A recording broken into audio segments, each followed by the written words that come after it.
The show is about to begin. Presented by FYF Fantasy. I'm your host, Simon. Joined as always by my wildly handsome co-host, John Luke Garofalo. Our friend Coop with us, aka Coop A. Fiasco.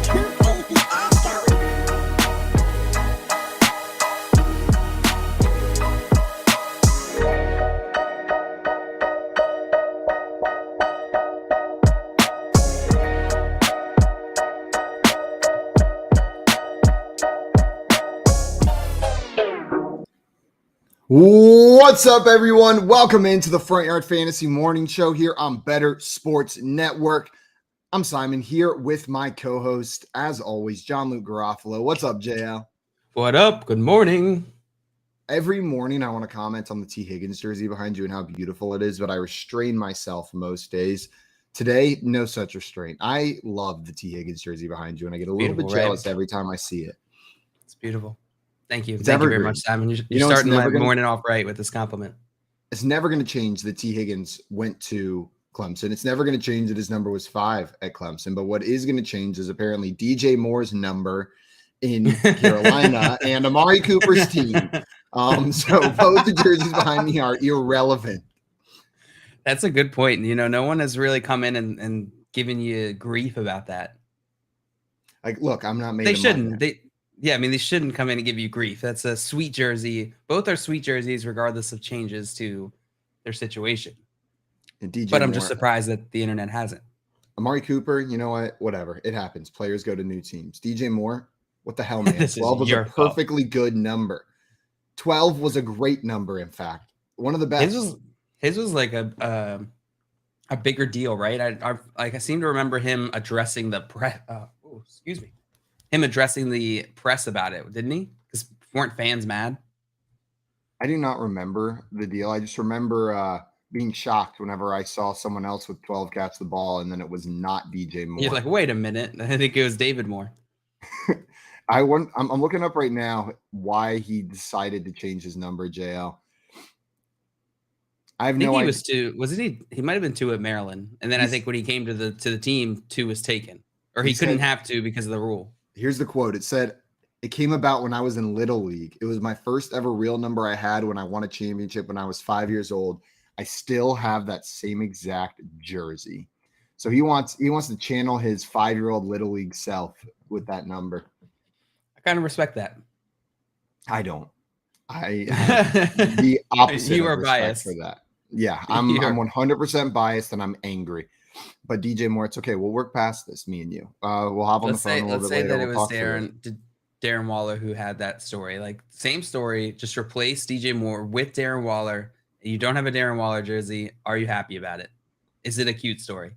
Yeah, it's a beautiful story. Absolutely beautiful. Darren Waller. Just wanted to see how much was bias here, how much was, real feelings. Oh, both are true. It's bias and real true. Feelings, JL. I never said my feelings were valid or reasonable. They're completely unreasonable, but that's not my problem. That's DJ Moore's problem.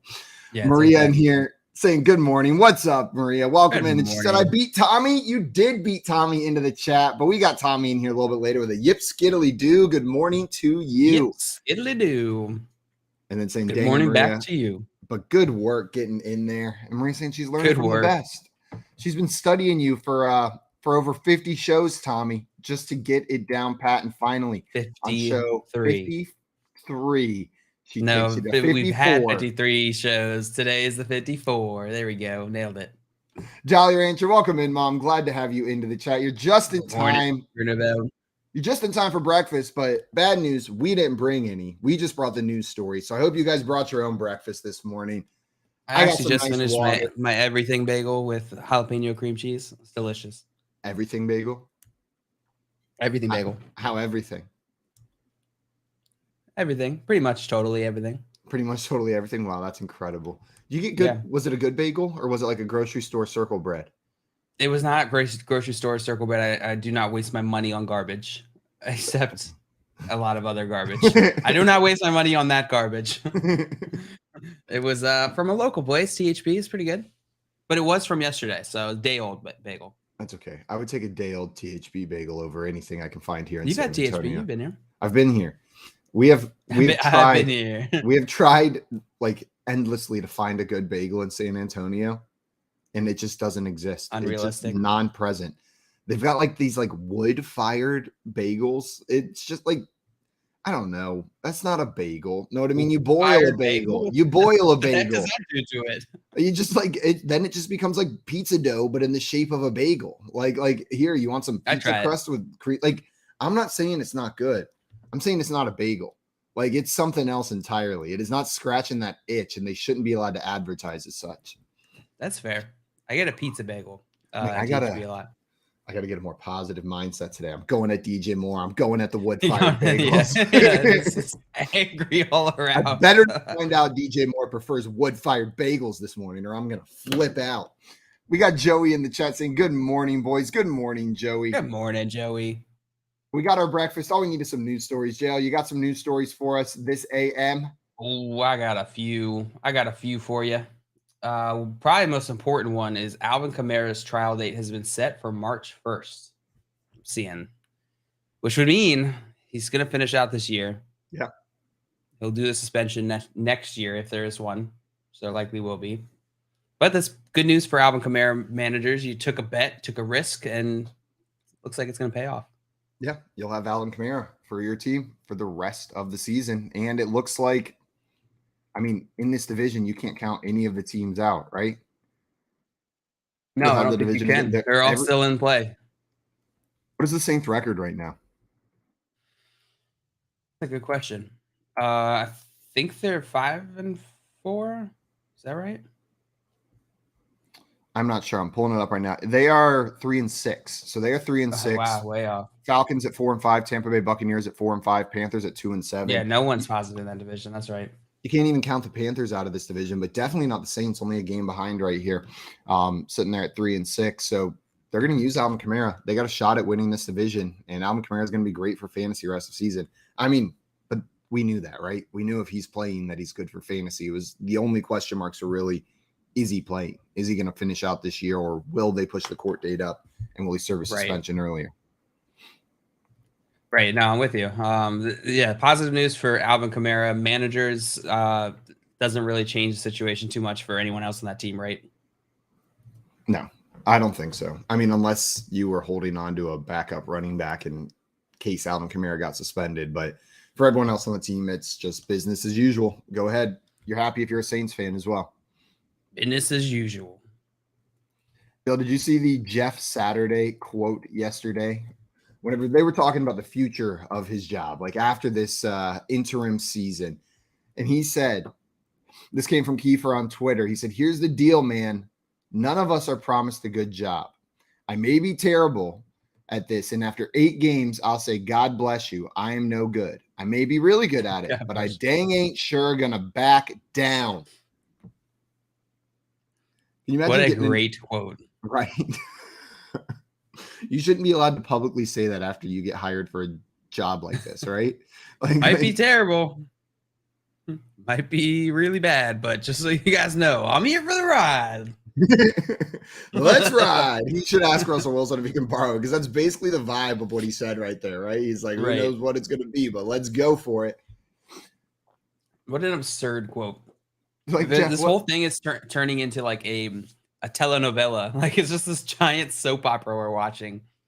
It's becoming, and I'm here for it, more and more likely what I said before about Kim Kardashian getting in on the ownership of the NFL and combining the reality television and the NFL fan bases. Like, all they're doing right here is they're setting up the drama for the rest of this season. They're setting up the storylines. Right. The reality TV fans should be jumping in on some NFL action right now. What's the craziest outcome that could happen from all this Jeff Saturday thing? Like, what is the most unexpected path forward? He wins out. He wins. He starts winning. He's undefeated in the rest of the season. Wins out the next 8 games, and they have no choice but to make him the head coach because of the absolute screaming from the fans, or pure chaos. He wins out the next 8 games. The Colts do not hire him, but he gets a different head coaching job and then proceeds to lose every single game on the new team. Like, everyone gets all hyped for him. He wins 8 games, goes to a new team, and just absolutely loses. The Adam Gase effect. The Adam Gase effect. That is wild. I mean, it wouldn't really be the Adam Gase effect because there's no. I wouldn't call Sam Ellinger Peyton Manning, but the Colts. It's the same team. Yeah, same exact thing. We'll just say. What if he goes to Denver? And what if Peyton Manning unretires and starts becomes the QB? Oh man, we're on to something here, Simon. It's gonna be wild. No, that quote just absolutely blew my mind. So much so that JL had to quit on me. It looks like. Quit. I'm right here. What? I can't see you right now. Can't see me? I can see you. You just disappeared. That's okay though. I thought you ran away on me, JL. I thought you just absolutely ran away. Jeff Saturday had another quote yesterday, JL. They asked him about rolling the dice on 4th down as much as Frank Reich did. And he said, I'm an O-lineman, bruh. I work awfully hard to get points. I'm going to take points. It's hard living in there, man. Bruh. He said, I'm an O-lineman, bruh. No, you're not. You're the head coach of the Indianapolis Colts. Okay. You are no longer. Someone's got to let him know what his current job is. Because I'm based on these 2 quotes, I'm not sure that he even knows what his job is. I think he's still in shock. I think he's just as shocked. I'm an O-lineman, bro. Why are you asking me head coach questions? I think he thought Ashton Kutcher was 100% going to show up for the revival of Pranked. Like this is going to be season 1, episode 1 of Pranked Revival. Is Jim Irsay calling Jeff Saturday, and he just keeps looking around, like wondering, like, okay, when's the other shoe gonna drop? Like, I quit my other job. Where's Ashton? And Irsay just keeps like brushing him off, like, because he doesn't know what that means. He's coming. Tommy said this will be an all-time low when he beats my Raiders. Are they playing this week? Is that the matchup they got this week? Yeah, Colts Raiders this Sunday at 3:05 p.m. I wonder what the sportsbook has as the line for that Raiders-Colts game. You think they got any faith in the Colts, Jill? If you had to guess, what do you think the line for this Raiders-Colts game is? I think the Raiders will have. I don't know. I think the Raiders will have the spread. I think they'll be the favorites. It's in Las Vegas, yeah. So I think Raiders should definitely be the favorites here. And then the total, I think it's got to be 43.5. Pretty close, 42.5. And the Raiders are 5.5-point favorites at home in this one. Honestly, surprised it's not a little bit higher, but I guess with the current state of the Raiders, how they've been playing, I get it. Yeah. You think there's a chance game. Jeff Saturday just like comes out and is like the ultimate motivator? Like maybe he has no idea what he's doing, but maybe he gets like these guys like, so bought in that they just show up this weekend and we get the like coaches fired, like parents are gone. The Matt Rule effect. Yeah, the Matt Rule effect. We could. I mean, with a name like Jeff Saturday, that dude could do anything, especially porn, probably. I'm surprised that's not a show name. That sounds 100% Jeff like Saturday. Like, what's your porn star name? Yeah, Jeff Saturday. Saturday, get it? Saturday. Everybody loves Saturday. Tommy in here said if Saturday wins on Sunday, will be a miserable Monday. Just another manic Monday. That's what that song is. Take about. It away, Jay. It's about Saturday. Mr. Saturday. There was a little bit more. Oh, expand. There's a little bit more to that quote that we left off.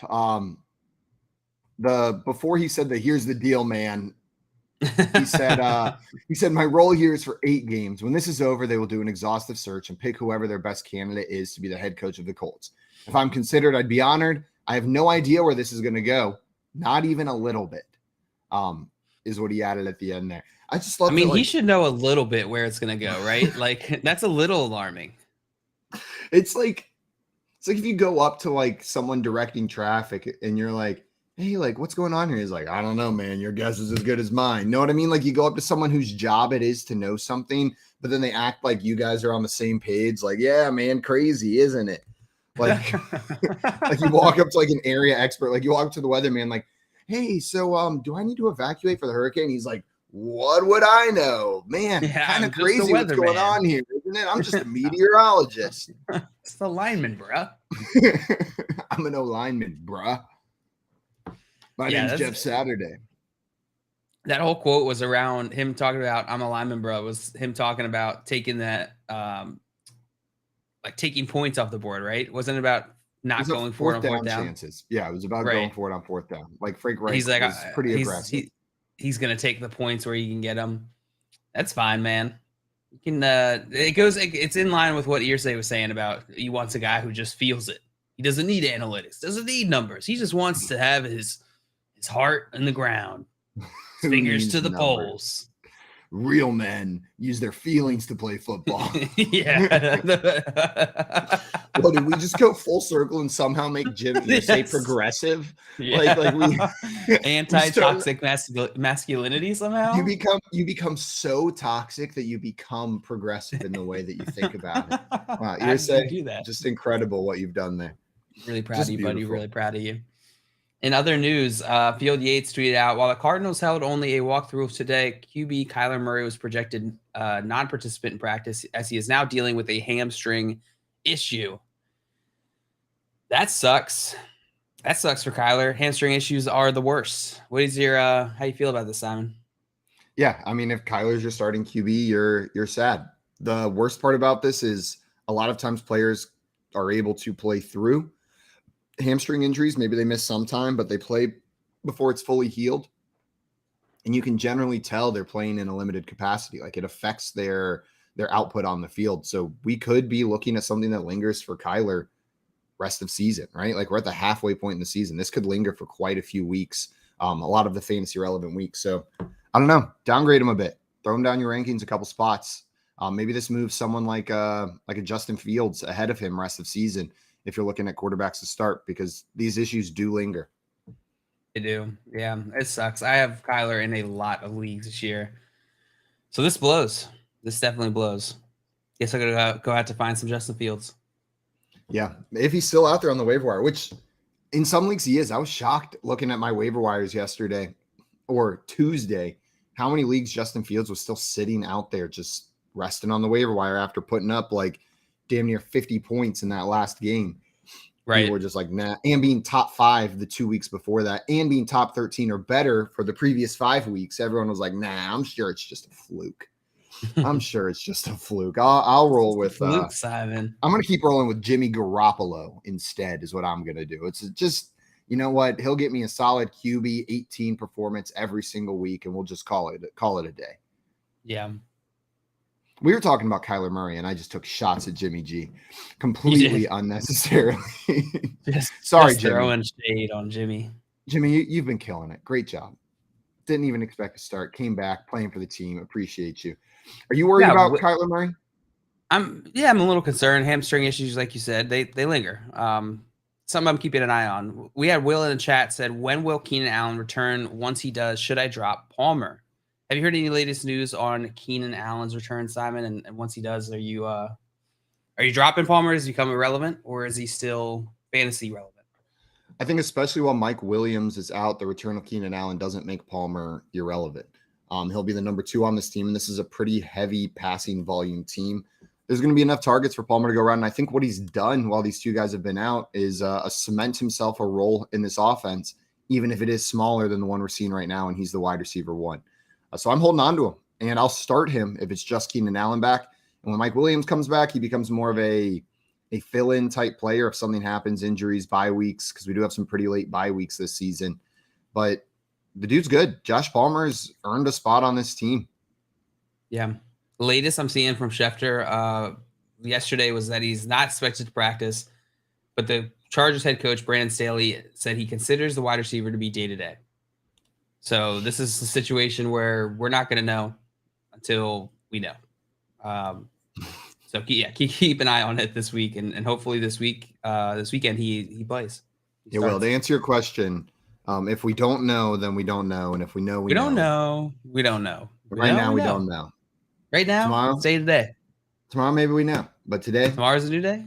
Today's a new day. Today's a new day, and tomorrow's a new day. Yesterday, a new day. That's an old day. Was a new day. That's an old day. Yeah, and the day before that, also an old day, and eventually today will be an old day. And one day we'll all be old men or women. Or women. Or I hope I'm an old woman one day. JL, I saw a ridiculous stat that this one came from This one came from Jones on Twitter. It said since week 7, Derrick Henry has scored 100% of the Titans touchdowns since week 7, week 8, week 9. He has scored every single touchdown for the team since week 7. That's absurd. There was a stat a few weeks ago I tweeted out that was like Dontrell Hilliard has 50% of the Tennessee Titans receiving touchdowns after week like 6 or 5 or something. Was it with like 1? It was 3 out of the 6 for Dontrell Hilliard. Receiving touchdowns, all of the receiving touchdowns for the entire team. So the fact that Derrick Henry has scored all the touchdowns since then is pretty not surprising to me. As someone who drafted a lot of Robert Woods, I am not shocked at all that Dontrell Hilliard's 3 receiving touchdowns are the most on the team and half of their total receiving touchdowns. That is really just the most unsurprising thing I've heard so far today.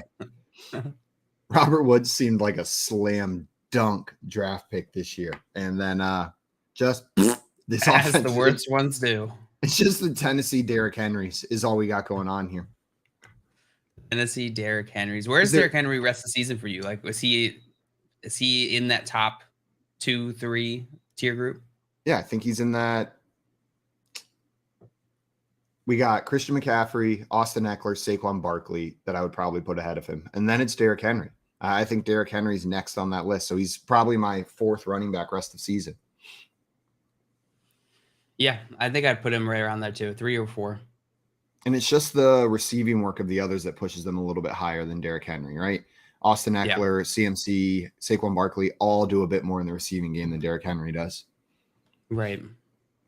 Are there any other players on the Titans besides Derrick Henry that you will start in fantasy? Like anyone else? No. Like I keep thinking, like there's really not. There's no one else on that team that I feel comfortable plugging into my lineups. Even whenever Ryan Tannehill's back.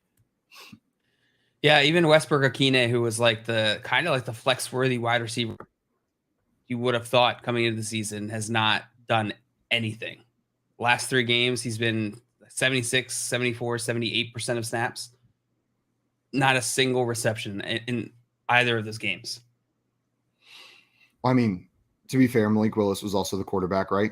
That's true. Well, and last 3 weeks was last 2 weeks. Malik Willis' last 2. Yeah, last 2. But even before that, he still has done nothing with it. Even in the previous games, the rest of the season, when Malik Willis is not in, he's got 1.8, 1.8, 5.5, 0, 8.2. It's been dismal for Nick Westbrook-Akine. The entire just receiving offense is not. It's not there. It's not existent. So yeah, it's Derrick Henry season. That's it. Maybe try again next year. Who knows? Maybe they'll try again next year. Try again next year. Tim in here said, "Oh nope, I lost that comment." Tim wasn't here. Now Tim's. I got it. Tim said, "Damn, the Titans could be a receiver away from a decent team. Maybe they trade for AJ Brown. Seems like a good fit." Maybe. Tim. What do you think? Never know. What do you think, AJ Brown? Do you think that would be a good fit for this team, JL? I think it would be a decent fit. I think it would be a worse fit for AJ Brown, but I think it'd be a decent fit for this team. Yeah, I was gonna say I don't think AJ Brown's gonna sign off on that move. He seems pretty happy in his new place over there on the Eagles. Yeah, the Super Bowl close. Are they favorites now? Do they pass the Bills after this past week?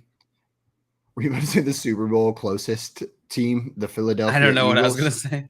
The Super Bowl close guys. The Super Philadelphia Bowl Eagles. Close. Fast guy, close guy. Fast, close guy. The Eagles are still the favorite behind the Bills. Yeah, plus 500 for the Eagles, plus 330 for the Buffalo Bills, but they are second ahead of the Kansas City Chiefs. Kansas City Chiefs at plus 550. Would you place a bet on any of these? Watching the Chiefs the past couple weeks, I feel like this is a very good team. That offense looks incredible. I think I would throw some money. I like the Chiefs at plus 550. I don't mind the Chiefs plus 550 right there. Get Patrick Mahomes a Super Bowl in Kansas City this year. Yeah. Ravens sitting at plus 1,200. Would you put some money on the Ravens? Nope. No. Yeah, I'm not Maybe. sure I would either. Tommy in here had a question for us, JL. He said the top wide receiver or tight end touchdowns this season. So the leaders. He gave us the top 2, Diggs Kelsey, and Dale, do you have a guess on who that third one is? Top 3 wide receiver, tight ends this season. I'm guessing fantasy. Well, touchdowns. So that was his touchdown leaders on the season. Okay, touchdowns this season. Diggs, Kelsey. Tommy's asking for one of 2 reasons here, I think. One of 2 reasons. Adams. Either it's Devontae Adams because he's a Raiders fan, or it's someone absolutely shocking, like someone that we would not expect to be up there. Yeah, so otherwise either Devontae Adams, stayed quiet. Hal guessing Jamal Williams as the receiving touchdown. But he's a running back. He's not a wide receiver. But that's a pretty good guess still. That is a pretty good guess. Let us know, Tommy. Let us know the answer over there. We also had another question from Will come in here. He said, I play in a 2 QB league. I currently have Dak and Cousins. I picked up Deshaun Watson. Is Watson going to be a league winner come playoff time, you think? I don't know. I don't know what Watson's schedule looks like. And here's a caveat. Like, I don't necessarily think of quarterbacks as league winners because they typically don't score that much different from each other. At the top, you do see this pretty big separation. Even so, I think Deshaun Watson is going to be a crazy value this year. Once he comes back, I think he's going to come back and play very well. So I'm glad that you stashed him. I think that he's going to help you probably in your playoffs. I don't know what his playoff schedule looks like. I'll have to look into that, but I think it's a good move. Yeah, I'm looking at the schedule right now. So he's coming back in week 13, right? Against the Texans. I believe is his first game back. Texans, yeah. If I'm not mistaken. So after that, he's got the Texans, Bengals, Ravens, Saints, Commanders, Steelers to close the season. So it's a mixed bag of defenses, right? There's some good ones in there, some not so good ones, but it's nothing that's scaring me off. Yeah, like it's just a normal schedule. You're not looking at it and going, wah, wah, wee, wah, like right. Just out of pure excitement, but you're also not scared off of starting him because of that schedule. Yeah, then I think he's an incredible value. Simon, what do you think about it? Deshaun Watson? Pick him up. Was one of the best quarterbacks in the league last time he played. And if he plays even close to that, you're probably going to be happy you have him on your team. I've got no issue with picking him up and stashing him. And now it's probably the time where you do that. This is going to, I doubt he's on too many waiver wires in the next couple weeks. Yeah, I'm with you. Reagan here said, sorry I'm late. Simon did not send me the customary good morning, beautiful. The show is starting text I am used to. What? Simon. Did that not go through? Oh my God, that didn't even go through. Simon. Next time. Tomorrow is a new day, Simon. Tomorrow is a new day. We've already determined it, and you're going to send that text. Yeah, Craig, I'll make up for it. Tomorrow, just wait to see what extra little surprise is attached to that. I don't know if you saw this, Simon. The Commanders released a statement yesterday talking about this. Let me just read the statement. So this is from John Keim on Twitter. He says, from a Commander spokesperson regarding the DC Attorney General press conference tomorrow. And then here's the statement. It's less than 3 months ago, a 23-year-old player on our team was shot multiple times in broad daylight. Jesus. Despite the out-of-control violent crime in DC, today the Commanders learned for the first time on Twitter that the DC Attorney General will be holding a press conference to make a major announcement related to the organization tomorrow. The Commanders have fully cooperated with the AG's investigation for nearly a year. As recently as Monday, a lawyer for the team met with the AG who did not suggest at the time that he intended to take any action and, in fact, revealed the fundamental misunderstandings of the underlying facts. It is unfortunate that in his final days in office, Mr. Racine appears more interested in making splashy headlines based on offbeat legal theories rather than doing the job, or actually the quote got cut off here. But rather than doing the hard work of making the streets safe for our citizens, including bringing justice to the people who shot one of our players. As if go ahead, Simon.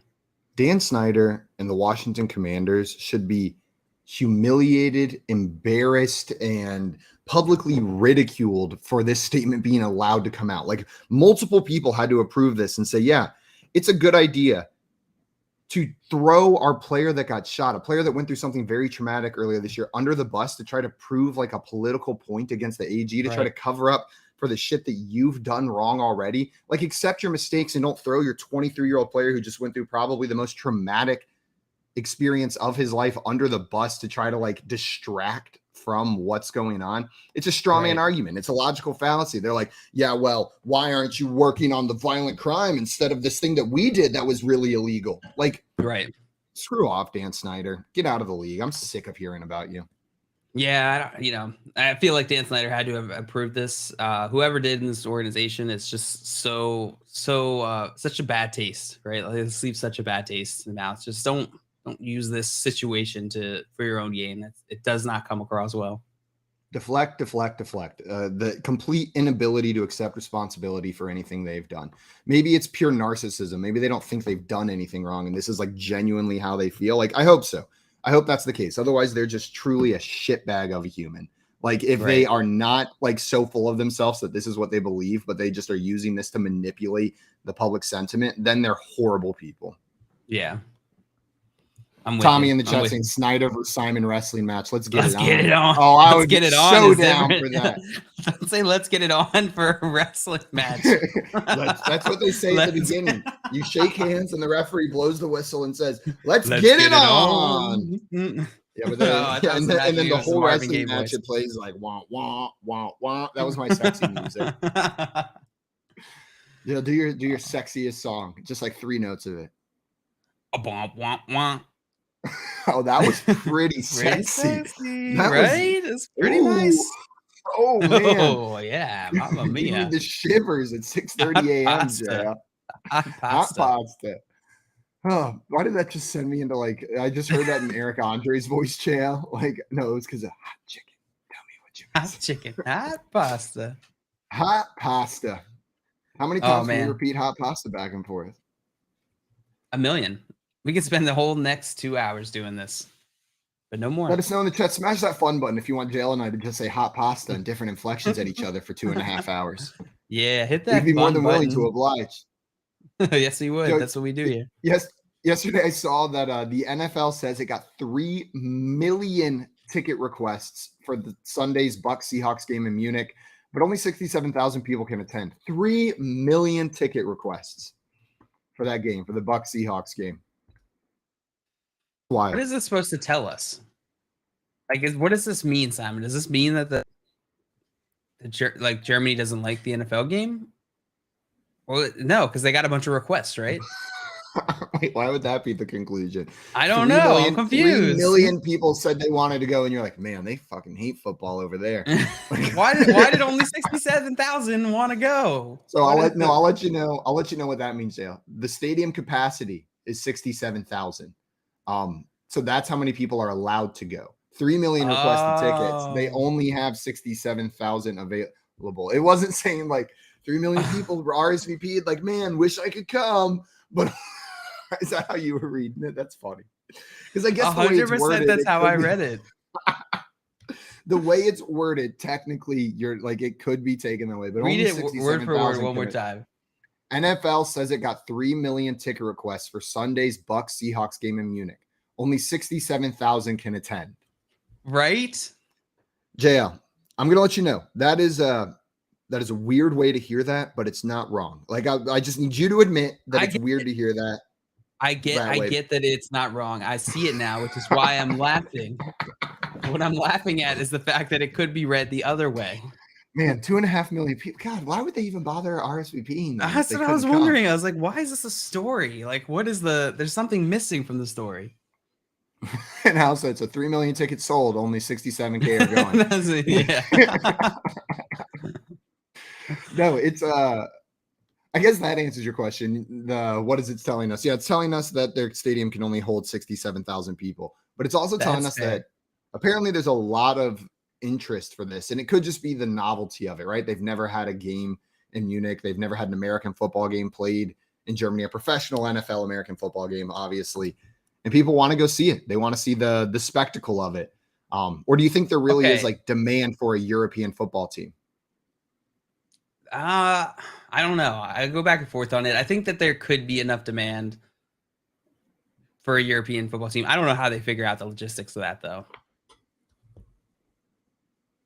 And I'm getting dragged in the chat for this. Simon, would it not have been simpler for them to say, hey, the stadium can only hold 67,000? Like, the max capacity of the stadium is 67,000. So, Jill, I'm going to say something that I've said to you before. I think I always know when you start the sentence with my name. I know a very nice sentence is about to follow. Software engineer. You are a great computer programmer. You have a lot of experience with computer programming.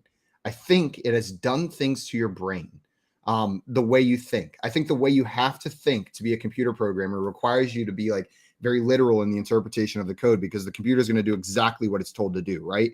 Like exactly what it's told to do. So I think you read this and you see the words exactly as they're written, the way a computer programmer would, because this would not fly if they were trying to like use this to program computers, because this is so unclear.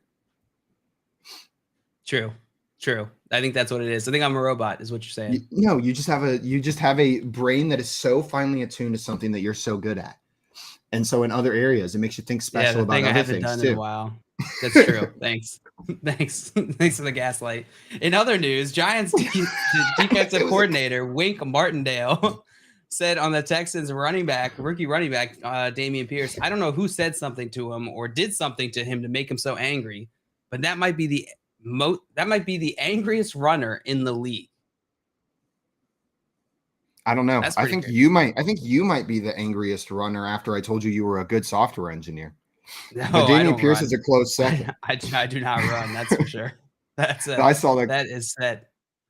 I saw that quote, and the dude's not wrong. Whenever you watch Dameon Pierce out there, it looks like he gets hit, and it just like levels him up a bit. Like the first hit just like takes him to the next step, like activates his anger protocol, and then the next hit is what takes him down. You know, I'm thinking about this as Tommy says. We will just comment it out, JL. So if the reason that I misunderstand these things, Simon, is because my brain is so finely attuned to my programming code. What's your excuse? Oh, I'm just an idiot. Yeah. I'm just an idiot. Right. Yeah, I'm just an idiot. Me too. Jail, I wanna level with you. I was being genuine. I actually think maybe there is something like computer programmers think about. How many times are you gonna level with me? How many times are you level? Until you tell me I wasn't gaslighting you. It was a real compliment, JL. I mean, I just want to level with you here. I was complimenting you. You spent so many years of your life doing it. I'm sorry you haven't done it recently, but it was not an insult towards you at all. This is so Wink Martindale, Dameon Pierce, angriest runner of all time. I think Joey would be happy to hear this. Is there an angrier runner right now in the NFL? I don't know. I'm trying to think of runners that run violently. Know what I mean? Like when they get the ball, they run with anger in their step. Dameon Pierce is one that immediately comes to mind. Derrick Henry. I don't know if that's like, it's almost too nonchalant to be violent. The ease with which he brushes off defenders. Know what I mean? Like there's violence directed at him to try to bring him to the ground, but he almost like seems like he's like la-di-dying through, but there's like a wake of destruction in his path. Like he's just like skipping through the defense, but he leaves a wake of like players thrown on the ground, stiff-armed into oblivion. I think he's too good to be a violent runner. Dameon Pierce is just good enough to be the angriest runner in the NFL. I like that. I like that breakdown. I agree with that. Alan here asking, is Austin Eckler the happiest runner in the league? Maybe Austin Eckler. He's a pretty happy guy. I'm trying to think.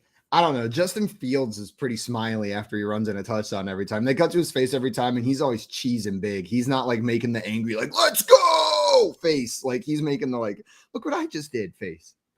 Right.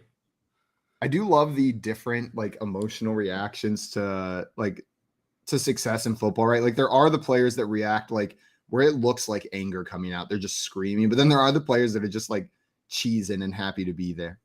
Yeah, I feel like Saquon Barkley is a happy runner. He is. He's a cheese ball whenever he scores. He's down there smiling. Hal said Pacheco runs hard, maybe violently. Yeah, Pacheco does run pretty hard. Yeah, but I'm not sure he's good enough to like be put in the conversation as like the angriest runners in the NFL, right? If you're angry but you just keep getting stuffed, at a certain point you're probably just going to be defeated. Yeah. That anger is going to go away. You can only be anger and lose for so long. Tim said Fournette giggles when he gets hit. Oops. Woo. Ooh, Tickle me Fournette. That's the hot toy this Christmas. And Craig saying Jay Wall is an angry runner. Jay Wall is the happiest runner unless he smiles when he's angry. I say I've never seen him run, but that's not true. You've smelled him run. I have. Truly Epic asks, would Devin Singletary be a decent start this week if Josh Allen doesn't play, assuming he'll get more running opportunities? And we didn't even touch on Josh Allen, but Sean McDermott had a press conference yesterday at noon, said Josh Allen is day-to-day. He's got the ulnar collateral ligament tear in his right elbow. So he's day-to-day. So you got to keep an eye on it. Simon, are you starting Devin Singletary if Josh Allen is injured this week or if he's not injured? Start him either way. I think you can play Devin Singletary. Upside is not the same as some other running backs, but he's a starting running back for an NFL team. So he's startable. I don't even know if Josh Allen being out like elevates him too much more in my mind, because I think this offense won't be as good. So his scoring upside goes down, even if he does see slightly more work. But Case Keenum's a competent passer. You know what I mean? I don't think they're going to just completely uproot the offensive philosophy of this team with Case Keenum in there instead of Josh Allen. Yeah, I'm with you. And they might need to lean a little bit more on the run with Josh Allen's arm being injured. So you can make a narrative argument that Devin Singletary is a solid play this week, and I think he is. I'll put him like back end RB2, high end RB3 category. He's startable. Does Josh Allen being out elevate him from non-starter to starter for you, or is it still starter to slightly more confident starter? Second one. Okay, starter to slightly more confident starter. Yeah. Glory Sports in here had a question for us, Jail. Said, do you think Justin Fields would be a QB1 for the rest of the season? If so, do you think I should trade Kyler Murray and DK Metcalf for a top-tier running back? Wait. How did the two oh, okay. So trade, I'm guessing you have Kyler and Justin Fields. You're asking, okay, could you trade away Kyler Murray and DK Metcalf for a top-tier running back? Yeah, I'd be totally fine with that, especially in one QB leagues. If you could throw a QB into the mix, into that trade for a top skill position player or an upgraded skill position player, I'm all about that move. QBs just don't have the same type of value. Justin Fields could end up finishing very similarly to Kyler Murray. And Kyler's dealing with that hamstring injury that we talked about earlier in the show that could limit him going forward. I'm not expecting it to, but it absolutely could. Hamstring issues are the worst. So yeah, totally fine with this trade. Simon, you like it? I like it. I like it a lot. Justin Fields has a tough playoff schedule, but I do think he'll be a top 12 quarterback rest of the season. I see no reason why he wouldn't be unless they completely just stop him from running, but I don't think that's going to happen. And Jail, exactly what you said. It's not like there's not risk with Kyler Murray. Like, you've got the tough playoff schedule for Justin Fields, but Kyler Murray's dealing with a hamstring injury. We don't know how long that's going to affect him or to what extent it's going to affect him. I'm rolling with Justin Fields, and if you can get that top tier running back, your team will be in a prime spot for the playoffs. Yeah, I'm with you. A little bit better. Guys, coming up, we are going to do our best to answer Reddit. Reddit's got a lot of questions. JLI are going to try our best to answer the questions they have. And then after that, we've got our fantasy football roundtable. We'll be playing some poll perception as well. And our Thursday night football prop bet draft is coming up. You're listening to the Front Yard Fantasy Morning Show here on Better Sports Network. Green Screens Media back at it again with your BSN timeout. And today we're putting some teams on upset alert. With me, as always, the captain of our ship at Green Screens Media, Mr. Mike Holland. Mike, let's take a look at this first week college basketball schedule and let's find some upsets. Yeah, let's go ahead and take a look at Friday afternoon. The Barstool Sports Invitational in Philadelphia is going to pit the Toledo Rockets and the UAB Blazers against each other. This is a matchup of two of the top mid-major teams in the country. Coach Kowalczyk and Toledo are back-to-back regular season MAC champions. They have a dangerous front court. JT Shoemate and Cedric Milner both shot over 40% from three last year. Lead guard Ray J. Dennis is back, 23 points, 4 assists in their opening night win against Valparaiso, and looks primed for a breakout year. Toledo's going to have to find a way to contain mid-major star Jordan Jelly Walker, who dropped 38 in his first game, but I believe the Rockets are deep enough to get it done. Yeah, Coach Kowalczyk has these Rockets balling, so don't mind that at all. I'm going to go over to Wright State facing off against Louisville. Look, with Wright State, it all starts with Trey Calvin. This is a kid that hit that game winner to punch their ticket to the big dance, and last year averaged nearly 15 points, 3 boards, 3 assists, will once again be the focal point for this offensive attack. On the other side of the coin, look, Louisville is a program in transition, right? Brand new head coach, Kenny Payne, is going to have to rebuild this thing brick by brick, and it showed in their exhibition schedule, right? They dropped a game to Lenore Rhine. They barely squeaked by against Chaminade, And the way that Wright State likes to attack, they like to play fast, like to spread the floor, like to shoot a lot of threes. That is absolutely a formula to pull the upset against the Louisville squad that has a ton of question marks right now. Hey, I don't mind that call, but let's slide back over to Friday and let's look at the Liberty Flames headed to Alabama to take on the Crimson Tide. Liberty star point guard Darius McGee is capable of scoring 30-plus any night. He was the highest usage rate player in the country last season and scored 27 points in their opening game. He has a very experienced front court around him, and Kyle Rhodey and Shiloh Robinson. They're going to be taking on a very young Alabama team.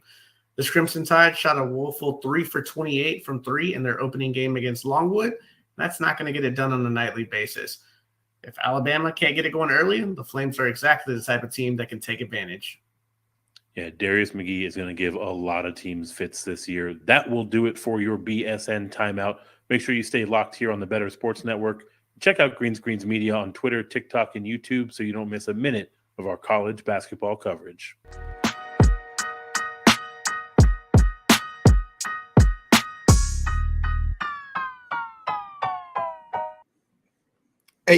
Hey, welcome back to the Front Yard Fantasy Morning Show here on Better Sports Network. Hey. In honor of Coop and his time in Europe. R.I.P. Do you think Coop was one of the 2.5 million that couldn't attend? Bought the ticket, realized he was actually going to be in Prague instead of in Munich, and was like, oh, shoot. Man, I shouldn't have requested that ticket. Now I can't go. They had all this room for me, and now I'm just sitting here in Prague instead. Like a loser. Guys, Jaylen and I are going to answer Reddit for you coming up. Reddit's got all sorts of questions, deep questions about life, about fantasy football, and about the meaningless things that we handle every day. We're going to try to answer those. Before we do that, though, I saw some more questions come in the chat, JL. We got to answer those before we answer Reddit. Lori Sports said, do you think it would be a good idea to pick up Deshaun Watson as well? So we talked about this a little bit earlier. How good of a QB would he be? 20 points a game. Are you expecting him to just step in and be that type of quarterback you can start every single week? I believe you said earlier, like maybe that's what you're expecting. That is what I'm expecting. Deshaun Watson, I mentioned it yesterday. Deshaun Watson, he has the type of talent that you see in a QB that he has seen some of the most high-stakes situations from his college career to his NFL career. He's just talented from a quarterback perspective, from a football perspective, and he absolutely is capable of giving you 20 points a game the rest of the season. There may be rust. He hasn't played in 2 years. I'm not expecting a ton of rust because I think a lot of that stuff just comes from muscle memory, right? You do it enough times, you kind of, it's like riding a bike. So I don't expect too much rust. I think we'll see Deshaun Watson come out and feel like he has to prove something and put it, really, make a statement with his play the rest of the season.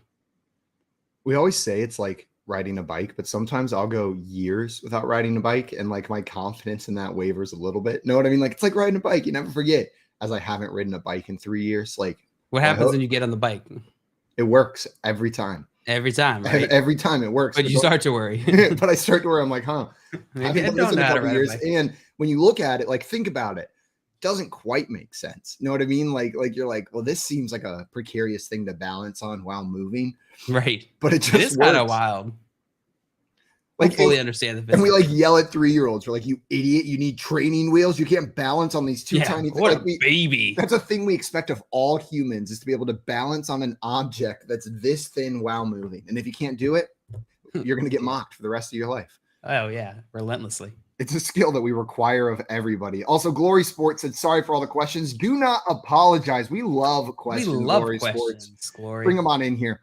Tui Epic also want to know Deonta Foreman or Devin Singletary, full PPR. Ooh, that's an interesting one. I think I'll go Singletary. What about you, Sam? I'm wondering if it's for this week or for rest of season. These guys are so close back to back. I'll probably go Deonta Foreman for this week going up against the Atlanta Falcons. I know it was a disappointing week last week, but I'll take Deonta Foreman this week. Devin Singletary rest of season. I think Chuba Hubbard will work out a role. This Panthers team isn't going to have this good of matchups week in, week out. And we saw what happens when they're in a bad game script, right?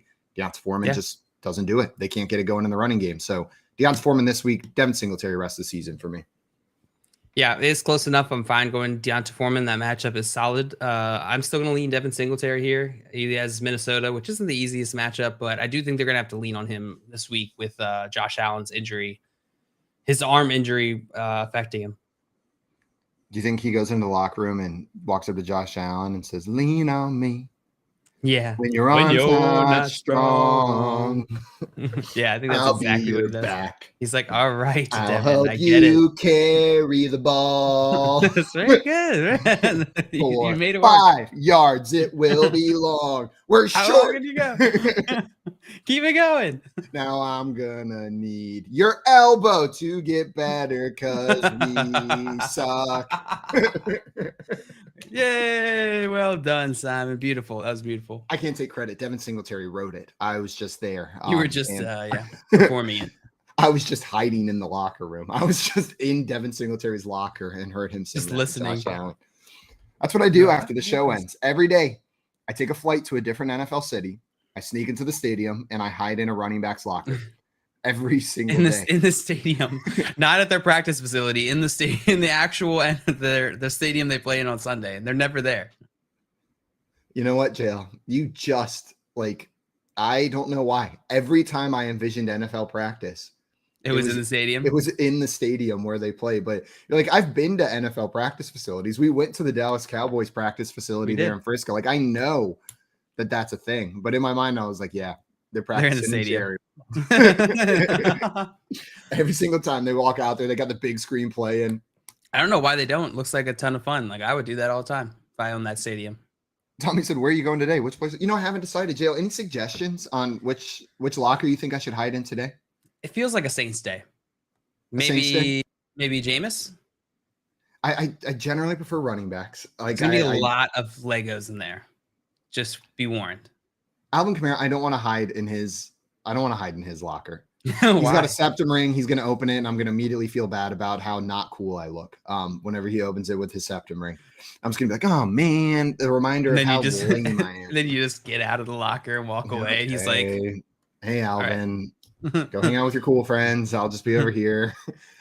See you, Simon. Maybe is Tony Jones still on the Saints? I don't know. Is that his name? Maybe I'll hide in his locker. Tony Jones. It does feel like a Saints day. Dustin in here saying, he said Hershey Kisses or Hershey Bar. I honestly don't care. They're both fine, and they're both pretty much the same thing to me. Do you have an opinion here, Simon? Hershey Kiss, because it's less of a commitment. I don't want to commit to a whole chocolate bar. You know what? I take Simon's answer. That's a great answer. You can eat just as much chocolate of Hershey Kisses if you want, but you don't have to. Know what I mean? And then you don't have to do the weird chocolate guy. Me neither. Like I usually want just like a morsel. One Hershey Kiss is usually enough for me. Let it melt on my tongue, and then I'm like, oh God, I need some water. What the hell? I'm never eating chocolate again. Yeah, no, I'm with you. I'd rather have other stuff. Jeff Johnson in here asking, should I trade Lazard and Foreman for CeeDee Lamb? Yeah. Yep. Yep. Do it. If you can't do it, do it. Agree with JL on that one. Do it. If that's sitting in your inbox, smash accept right now. Yep. You got this, Jeff. Go win yourself a championship. Dustin said, I've got a sore and chocolate is my go-to remedy. Is that a thing? Sore throat, maybe? A sore through. No, sore through. His through is sore. I think I could see that being a thing. Sometimes I'll eat a little bit of chocolate if I have a sore through. Is it like a mental thing, or does it actually soothe the throat? No, like coats your throat. That's weird. Oh, I just go through about I don't know, roughly $400 worth of cough drops every time I get sick. Or $100. You get the Ricola honey lemon ones, the ones that sting a little and taste like nature, and you just is that the one with the menthol? Yeah, it's the one with the menthol, and they go Ricola, and so every time you eat one, you get to say that as well. That's pretty cool. What do they go like? I don't know why I went higher when in reality that voice is lower than mine. Ricola. Exactly, you did it much better, but my default was to make it go higher. And Tommy says, "What does natural taste like? What does nature taste like? It tastes like dirt, like leaves and dirt and leaves and grass, and like a mushroom. You ever eaten grass, like Tommy? Tastes like that. Did you ever I don't know why as a kid I ate grass. I ate grass. Let's just get it out there. I ate grass. We both ate grass. Okay, all right. Mom would come out. You're not surprised. Hey, Simon, stop eating grass again. Okay, Mom, no worries. I'm going to be honest with you. It didn't taste great, but I kept doing it. I mean, it didn't taste bad. It did taste like, bad. Tastes like grass. It just tastes like. It tastes exactly like grass every time. Extremely consistent. It coats your throat really well and tastes better than cough drops. Debatable. Grass. Yeah, grass coats you. If you eat enough grass, it'll coat your throat. And Tim in here, 1 kiss is all it takes. Dua Lipa when discussing chocolate. She knows what she's talking about. She does. 100% knows what she's talking about. Jail, you ready to answer some Reddit? I am ready to answer some Reddit. Simon, this one came from Reddit, and it feels like this one is very important to the person who asked it. Should I trade my mom for AJ Brown? So I'm going to need some did they give any other information about their mom? Because I don't have the stats pulled up in front of me. Like I'm unsure of what stats their mom has put up this NFL season. Are we getting any more information here? That's all we got. Man, should I trade my mom for AJ Brown? Well, listen, it's gonna. You know what? I do have some more information. This is supposed to. This has the tag keeper team help, so it's a keeper league. It's a keeper league. So generally, when answering these, I like to have the full roster construction. Like, I need to know the rest of the picture, right? Like, who's your starting dad? Who's your starting sister? Who's your starting brother? Right. Who's your starting uncle? Like in those one-off positions, like starting great grandmother. I need to know, like, are you strong in those spots? And where does AJ Brown slide into this keeper roster, this family keeper league? If AJ Brown, I'm going to be honest, like AJ Brown, I know he's got mom eligibility in most leagues, but I don't think he fills that role very well. Like there's not much upside in AJ Brown when it comes to mom scoring. You can tell he's a wide receiver trying to be a mom rather than just being a mom. Exactly. He's a wide receiver trying to be a mom. So I don't think like you're going to get that value from him there. I don't know. Honestly, I'm probably staying put. This is a no-brainer. Don't make that move for me, but I don't know the rest of your roster. I just know the rest of my roster. That's a great point, Simon. That's a great point. Tommy in the chat says, does AJ Brown cook? That is a question for AJ Brown because I have no idea. Yeah, he cooks. He cooks, but he only cooks paella. That's the only thing he cooks. It's one dish. It takes hours and is it's very labor intensive to make a paella. He does not have much time, so no, it's not done well. Well, he just doesn't do it often. Like he's like, oh yeah, I'll make paella tonight, but then he shows up home from practice like 8 p.m. Paella's not ready till like 11 p.m. and then he says things like, well, in Spain this is a normal dinner time. And he like overpronounces it. He's like paella. Exactly, 100%. So if you like paella at 11 p.m., then AJ Brown's your guy. He's your guy. Coop in here saying, can he grab a stepmom off waivers? He can absolutely grab a stepmom off waivers. There's got to be someone available for him. And Eric asking, what's mom's 40 time? These are all solid questions. I wish that u/doing-dat-it-247 was here to answer some of these questions. Who? u/doing-dat-it-247. Of course. Yeah. I also wish he was here to answer some of these questions. I don't think you can make this move. You gotta stick with your mom. You gotta hold tight. Hold tight with your moms. Shout out moms everywhere. Brendan said mom's going 5 for 105 and 2 this weekend. Hold. Hold. All right. Do you want to do one more question, Simon? Let's do one more Reddit question. All right. Let's see. What is the most ridiculous fact you know? Reddit asks. The most ridiculous fact I know. Jail, do you have one top of mind? Do you have a ridiculous fact ready to go? The best one I come up with, and I don't even know that this is a true fact anymore, is that it takes 7 years. Maria's rolling her eyes. It takes 7 years from when you order a 747 from Boeing for it to be made, for you to receive it. 7 whole years. Man, I can't think of a single That's not a ridiculous fact at all. That's just a fact. It's ridiculous. That's a long time. But also, man, that kind of makes sense too, right? I'm kind of glad it doesn't just take 3 months. Like that would be like if they were just. It doesn't take that long to build it. It just takes that long for them to get it to you because of the backlog. Oh, so there's just lots of people who need planes. Yeah. So all of the confidence I had that they were really taking their They time. were You're really just taking- telling me no. It's going to take 7 years, and it's a rush job. Yeah. This That might have is, that fun fact might have just completely changed in the last like 5-10 years.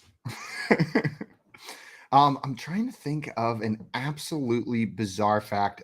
Okay. I don't know why this is the first one that came to mind, JL. Dolphins are the only other animals that have sex for fun. Really? Out of all other animals, dolphins are the only other ones that have sex just for the hell of it. They're pretty. That makes sense. That checks out. They're pretty loquacious. I don't know Whatever what's that the more means. surprising fact that the loquacious. What does that mean? Define loquacious for me, JL. Loquacious means you're a little bit forthcoming with your with your wares and tears.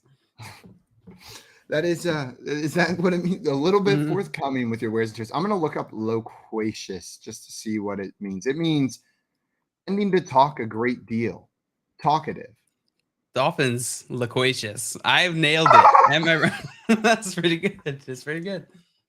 After the first time I did a dolphin impression on Stream Jail, I'm not gonna lie, I practiced every day for like. I 3 remember months. you called. Remember you called me and made me judge you and Leanne's dolphin noise Okay. contest. And who won? You won. I You won. won. Suck it, You won. Leanne. Your dolphin won. impression is at best second in our household. I believe yours was much worse at the time though too. You've gotten much better. Absolutely. You know what? I've got one more for you, JL. One more crazy fact. Did you know all the carrots in the world, orange being the primary color of carrots, is because of the Dutch monarchy? Like wild carrots appear They're purple, right? all different colors, and orange was not the dominant color. There were a lot more purple carrots, red carrots, brown carrots, like different colors. But the House of Orange was the ruling house of the Netherlands. Orange was the national color, and so they wanted all of their carrots to be orange. It became the dominant color, and internationally, carrots are orange because of the House of Orange in the Netherlands. Like they affected the type of carrots that we use for the rest of forever. Carrots are garbage. That's crazy. Like, carrots suck. They should have made something else orange. Why didn't they make chocolate orange? They should have made chocolate orange. It would have been way better, probably. The Yeah, carrots but are chocolate- terrible. I guess chocolate doesn't like reproduce in the same way, right? Like the cacao beans do, but chocolate doesn't like reproduce the way a carrot does. Right. That makes sense. God. Some of these comments are getting me. Tommy with a fact says Venus is the only planet that spins clockwise. You know, that's not shocking to me because I didn't know all the other planets spun counterclockwise. I never thought about it. Now I'm thinking about which ways the planets spin. And Squirrel Bob with 90% of US money has cocaine on it. Yeah, it does. Where's my wallet? Where's my wallet? I'm also the problem is I also realized I'm broke. No wallet and I'm broke. Jail, any more crazy facts from you before we move? Do you think we answered this question? I think we answered this question, although I do have one more. Vegetables don't really exist. Vegetables are made up, they have no scientific value. Like what we call things that are vegetables to botanists does not matter. They're all fruits, right? I think so. Everything's It's pretty a fruit. crazy. Vegetables just a random distinction that we decided to make. Yeah, isn't And that's that's why wild? there's so much confusion around things like tomatoes and Yeah, eggplant, where the seeds are on the inside, right? that's insane. This is It's a nuts. ridiculous fact I just learned right now. You just learned it right now. Sticking Yeah. on the vegetable ones, I got a vegetable one. Cauliflower, broccoli, Brussels sprouts, and at least one other vegetable are all the same plant. Like they are the same plant, just genetically modified, like to have different parts of it kind of grow big, right? To become Right. the flowering vegetable, but they are all the same exact plant. Brussels Interesting. sprouts and cauliflower, same plant. That is pretty interesting. Tommy said there's only one letter that is not in any of the U.S. state names. Which letter is it? It's Oh, not this Z, is we Z, had this Arizona, in U. we had Y this is in in one of Wyoming. our Jeopardy games, I think. X is in New Mexico. I'm trying to think. Is it J? The J's got to be New Jersey. It's Q? in J. Utah starts with U. Q. Utah starts with U. Q. Utah starts with Q. Utah.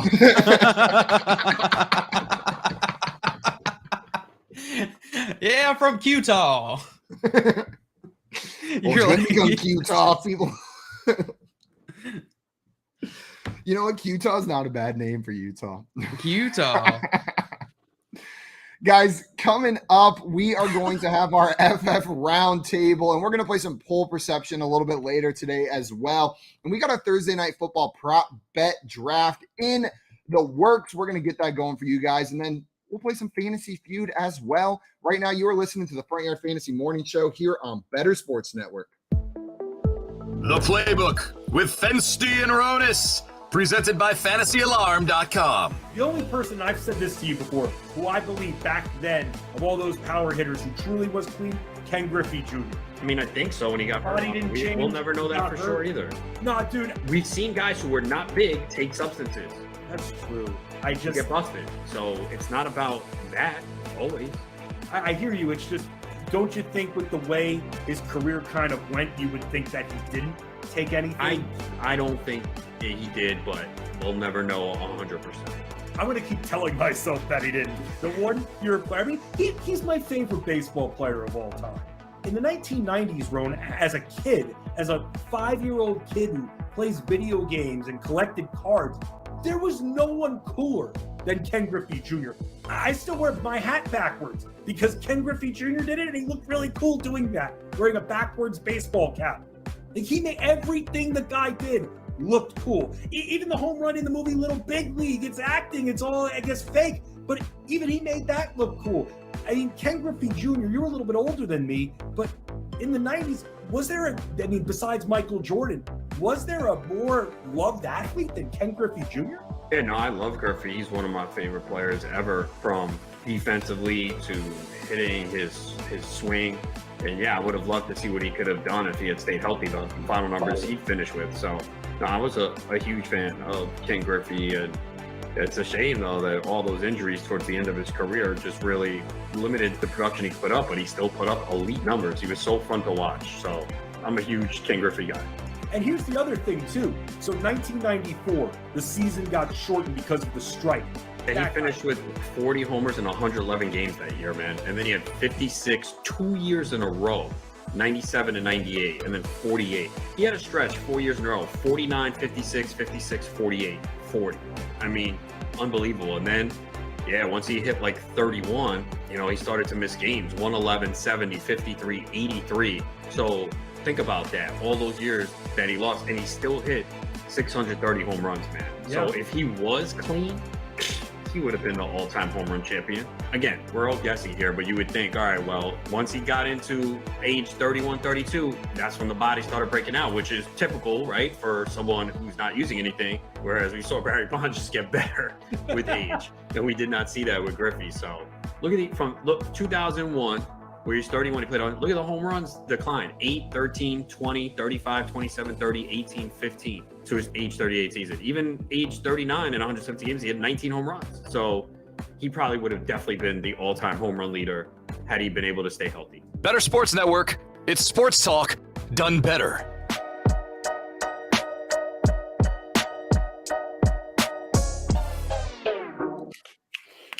What's up, everyone? Welcome back in to the Front Yard Fantasy Morning Show here on Better Sports Network. Jay, sounds like you were listening to our fun facts. I have no idea what you're talking about. Well, look at you showing off that you got a whole $1. I know. You know what's the worst? I just looked at my wallet. I have no American dollars in my wallet, but I have money and I just can't spend it. Like I'm broke, but I've got like, what is like almost 1,000 pesos just sitting in my wallet. Wow. 150 pesos. I meant to take this to the bank about 6 months ago to turn it back into US dollars. And instead I just don't go to the bank because it's bad there. Actually isn't even my money. It's my children's money. They got some money from their grandparents for Halloween. You took it and you reappropriated it.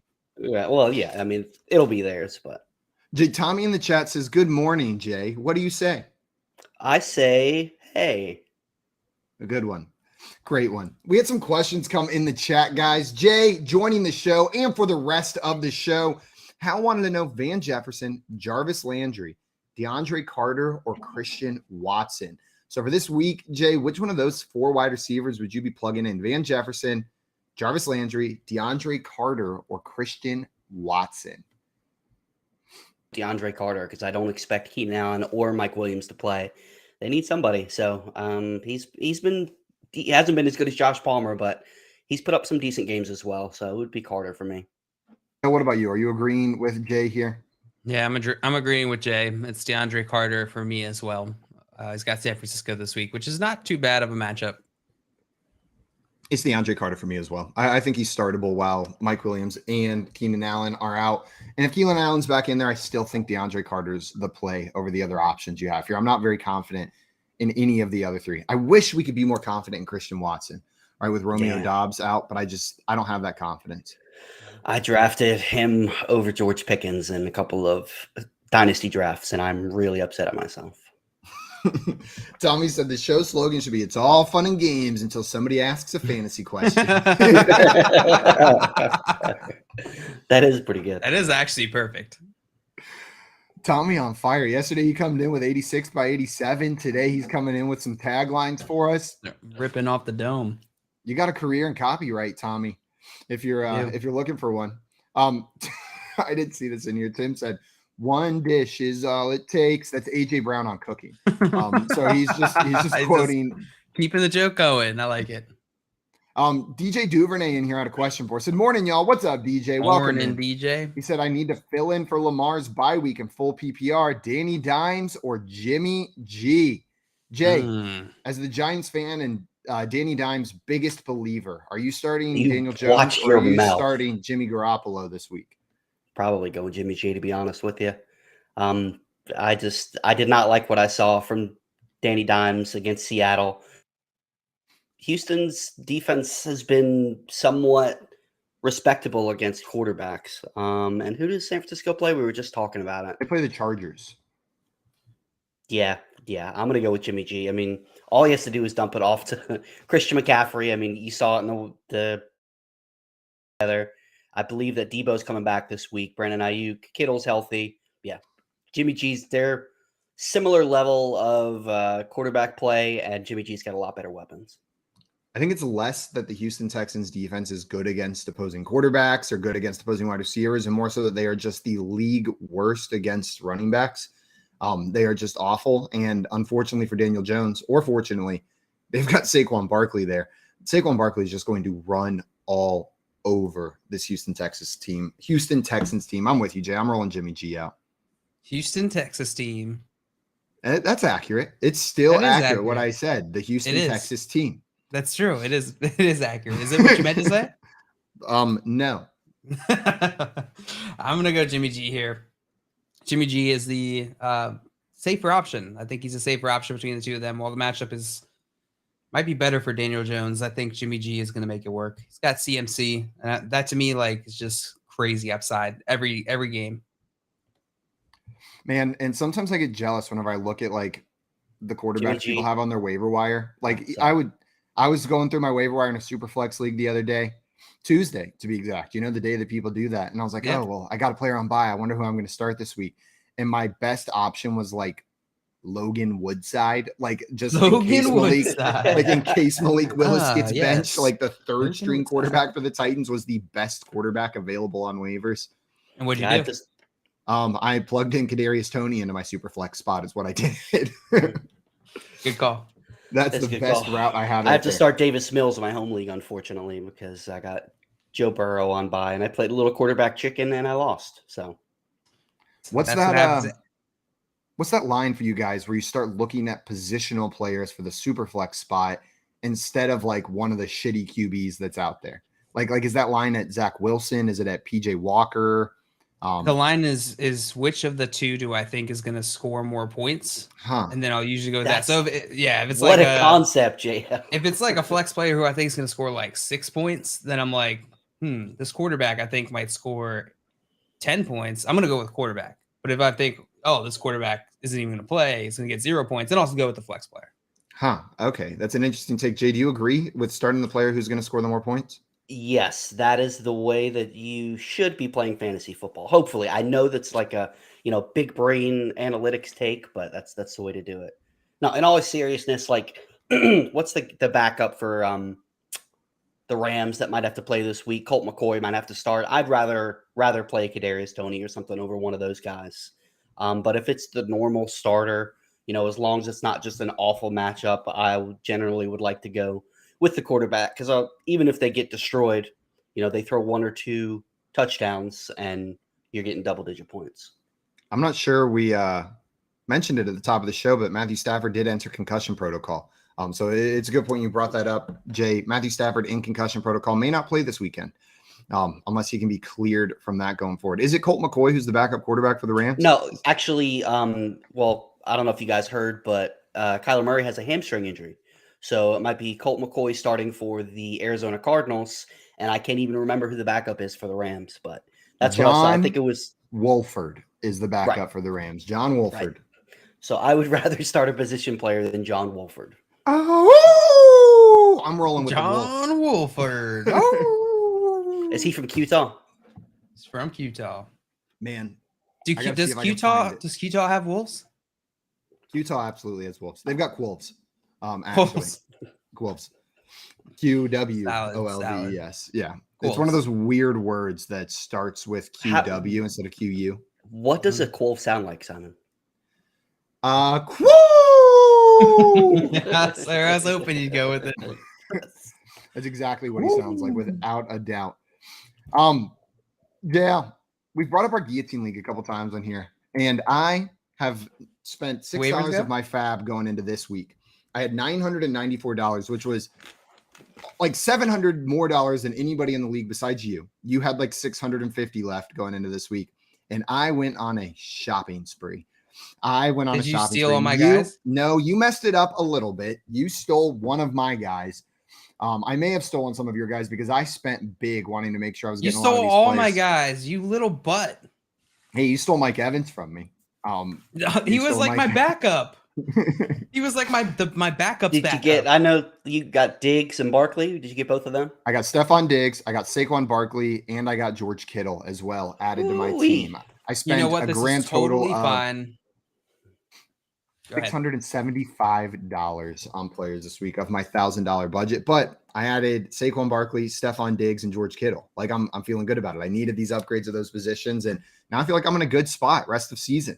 Like my team is looking solid, looking down the barrel here. I played some chicken, and I think I got away with it. Jail, I think you and I both played some waiver wire chicken in this league. Like, how long can we hold out? And then this week maybe spent up a little bit. Yeah. I think I have the most fab now in the league, which I'm very happy about. And I think this is, you know what? I'm glad you had the spending spree this week, Simon. I think this is going to work out for me. You think so? What, whenever I get eliminated next week and then you get to pick up all my guys for a discounted price? I think we're both going to be good. I think this is going to elevate you, and I think I'm going to be fine. I'm going to survive, and I'm going to have the most budget. So I'm going to be good. I'm going to wait until you guys all get low to 0, and then I'm going to beat y'all. We will survive. Just a reminder, you cannot add any more players after week 14. So you just got a couple weeks left to add some guys. But that's plenty of teams getting eliminated. Let me ask you guys this. How much of it was actual waiver wire chicken, and how much of it was just forgetting to set waivers? That's 60-40. Okay. And I'm not saying which side was 60 and which side was 40. Jay, here's the deal. Retroactively, 100% of it was chicken because it worked, right? Right. It worked. I'm still alive. If it hadn't worked, it would have been, God, and I forgot. I got eliminated because of it. But because it worked, it was all on purpose. Every revisionist history. You play both sides, you always come out on top. It's 100% revisionist history. Oh, for sure here. But it's working in our favor, Jail, so we just roll with it. Yeah. It's okay in fantasy football to have revisionist history. Oh, I think that's how most people view it. Have you ever been on Twitter? Yeah. So Brendan here saying hamstring injury. Call of Duty Warzone comes out this kind of weekend. Kind of sus. What's funny is I believe Sleeper in their notification about it said that he's going to have some rest and the Arizona Cardinals will give him some extra Call of Duty time to rest up for the game this weekend. Can you imagine queuing into a game and it's just like you hear Kyler Murray on the mic on the other side? Like you just queue into a random game in Warzone and you hear Kyler Murray playing with you? That'd be pretty sweet. Have you guys seen the TikToks of the streamer who has like a voice changer on his microphone or that he has set up to make him sound like a little kid? Like it sounds like he's like 10, 11, and he goes into these games and he's like unreal at these first-person shooter games. He'll go in Fortnite, Warzone, and he gets put on these teams and he just like sounds like this annoying, like he'll start it off like, Mom, can I get some more pizzas? Yeah. And then he'll be like, just like starts like saying things like, what's up, YouTube? I'm about to carry these 2 bots to a victory. And then people just start dying. And he goes out there and just like absolutely destroys everyone. I'll watch those for hours. Like it is so funny. He gets genuine smiles and reactions from like every single person he does it to. That's awesome. You should start doing that. People are always like, how did we find the only wholesome 12-year-old playing this game in the entire world? Because he'll be in there. He's like, guys, if we just believe in ourselves, I know we can win. And then everyone's just like dying because there's this child that they're used to. Everyone just like saying horrible things about you the entire time you're playing. He's just super positive. Were you guys ever video game trash talkers?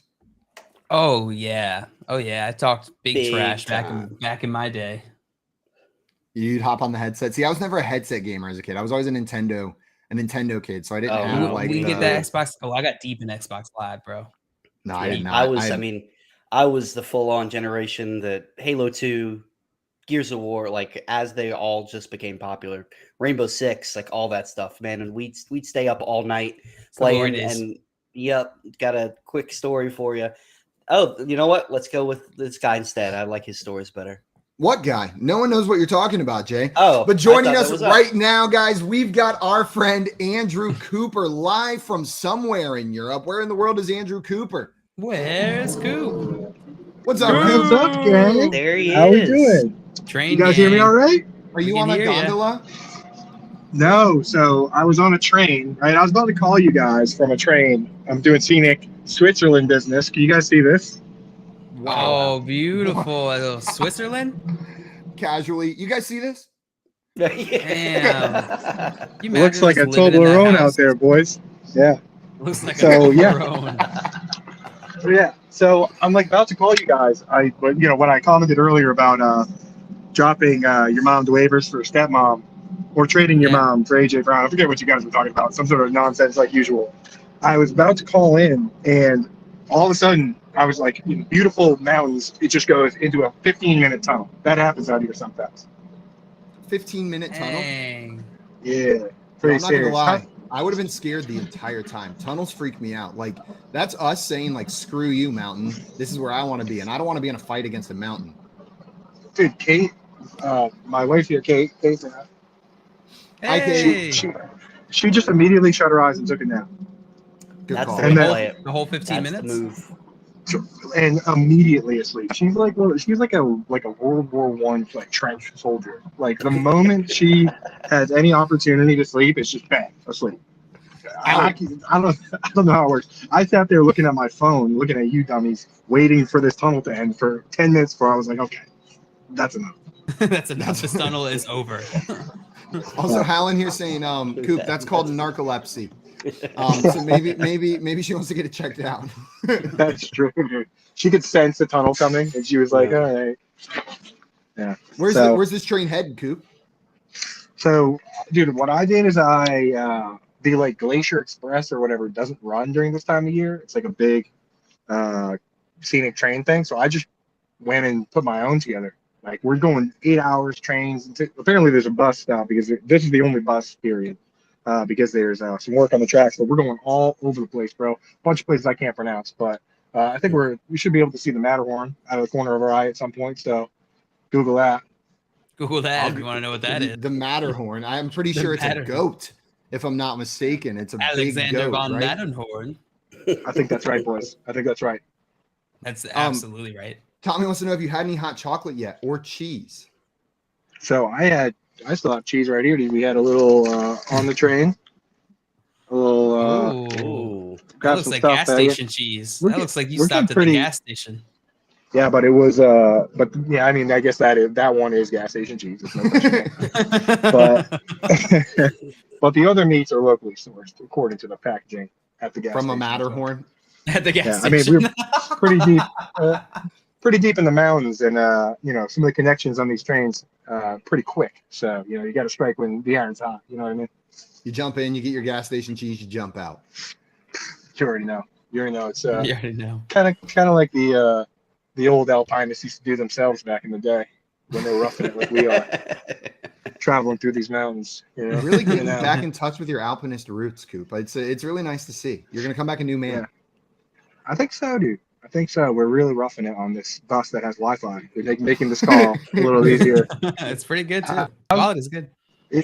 For being in the mountains, dude. I mean, if I tried my 3G from the tunnel, I'm not sure how hot that would have been. Absolutely. Wow. Man, that is just Switzerland. unbelievable. The rest of the show is now Coop Gorgeous. just showing us the scenery as he drives around in his plus train. I said that the other day that we should just do, 3 hours of scenic train and bus tours. But I mean, I Yeah, don't know. panoramic view. There are people that Panorama? need the questions answered. So you guys got to carry the torch for fantasy football while I'm doing this stuff. Absolutely. We Tommy do. came up with a tagline for us while you were gone, Coop. Tommy said the show slogan should be, "It's all fun and games until somebody asks a fantasy question." and then we recommend them hang up, call back 3 o'clock, ask for Nando and Corey. yes, Nando and Corey. They are here to answer all of your fantasy questions. Yeah. Coop, we've just built up a backlog for you while you're gone. Whenever you get back, you've got You about have a lot of 300 type questions. questions that you got to run through. It's going to be the So entire many. first hour of that first show when you're back. I'm going to get back and you guys are going to be like, who should I start? So-and-so wants to know, who should I start for Gerald Everett's bye week, which was 2 weeks ago? Like, those are the questions you have for me. Yeah, those are the exact questions we got. This might be the most Swiss town I've driven through so far. Oh, that is straight up Swiss. Look at that. Yeah, I can doesn't get much more Swiss than that. Where are all the holes at though? Good one. They're coming up. Hold That is on. pretty good. What does Switzerland smell like? I've always been curious. Farts? Are you allowed to Yeah. fart in Switzerland? Nature. No, we're not No, that it's far in against the law. Switzerland. That's they make the Swiss cheese. There's a lot of cows you need for that, so that is that part of town. This part of town, it smells like Toblerone, man. It's just all it's all Swissness and fresh air out here. Coop, you want to help us answer a fantasy question real quick? I'll do one. One. We can get one help from Coop. We'll destroy that backlog a little bit. In a PPR league, Eric needs to pick one flex, Lockett or James Conner. So Tyler Lockett or James Conner this week. Which one of those guys would you be flexing? Half PPR or full? This is in a full PPR league. Ooh, okay. And who's what are the matchups like? I got you. Connor, Arizona's playing against the Los Angeles Rams in LA, and Tyler Lockett is playing against Tampa Bay Bucks in Tampa Bay. I go Lockett there for sure. I mean, the Rams for their ability, I think they've still got a pretty stout front defense there. So plus, Benjamin's still being mixed in a bit from what I've seen out here on the other side of the pond. So yeah, go with Lockett. I'm gonna go with Lockett as well here. You agree, Jay? I agree. Jay, we got a unanimous 4 Lockets here. Are you going James Conner? Lock it in. There it is, boys. Looks like I still got it. Looks like I still Still got it. it. All right, I might not pleased with that. I don't know what we're talking about, dude. So yeah. All right. Well, I guess I got to get back to this honeymoon. Let me give you guys one more look of where the Swiss chocolate is made. The Swiss hot chocolate. Wow. In the mountains. Those That's are unbelievable. round hills for sure. Look at this. Is that snowy mountains peeking out through the background there? Why those hills looks like a butt? So Multiple romantic. butts. So romantic, JL. You got butt hills. Always the true Never- romantic. Never changed, dude. I can't really see the chat here, but I'm sure the boys are in there. Shout out Tommy, Hal, Better Boss, the whole gang, dude. What up? What up? Miss you guys. Coop, thanks so much for calling in on your honeymoon, my man, and thanks for showing off some Switzerland, some of the Toblerone. Showing off your Switzerland. Gotta share with y'all. I got a few more countries left, so I'll be hitting you guys up. Absolutely, All right. can't wait, See my you man. then. Later, Coop. Bye, Coop. Man, the Matterhorn, doesn't that sound like a goat? It sounds like a goat for sure. Yeah. I think there's a Disney ride named the Matterhorn, if I'm correct. I could be wrong on that. Someone in the chat say, isn't that in Disney? Is it a Yeah. is it a playbook mountain? play? How I Met Your Mother. Oh, The I thought you meant Matterhorn. like at like the QB like Matterhorn, Matterhorn. Matterhorn 42. I can totally I can hear that distinctly in Peyton Manning's voice, just shouting Matterhorn Come loud on. enough for the broadcast to pick it up. Matterhorn, Matterhorn. Nailed it. Can't really Eric had a Manning What's up, cast Joe? anymore, guys. I have What? stopped recently as well. They don't say Kinda enough got about boring what's to me. going on during the game for me to watch it. Know what I mean? Like I Yeah. enjoy it, but I want to hear like who caught the ball. Right, I want them to say like right. like they don't always show the back of the jersey on the screen. I want them to So, say like this guy caught it. Idea. They take the Amazon Prime. What is it called? Prime Simon? Vision.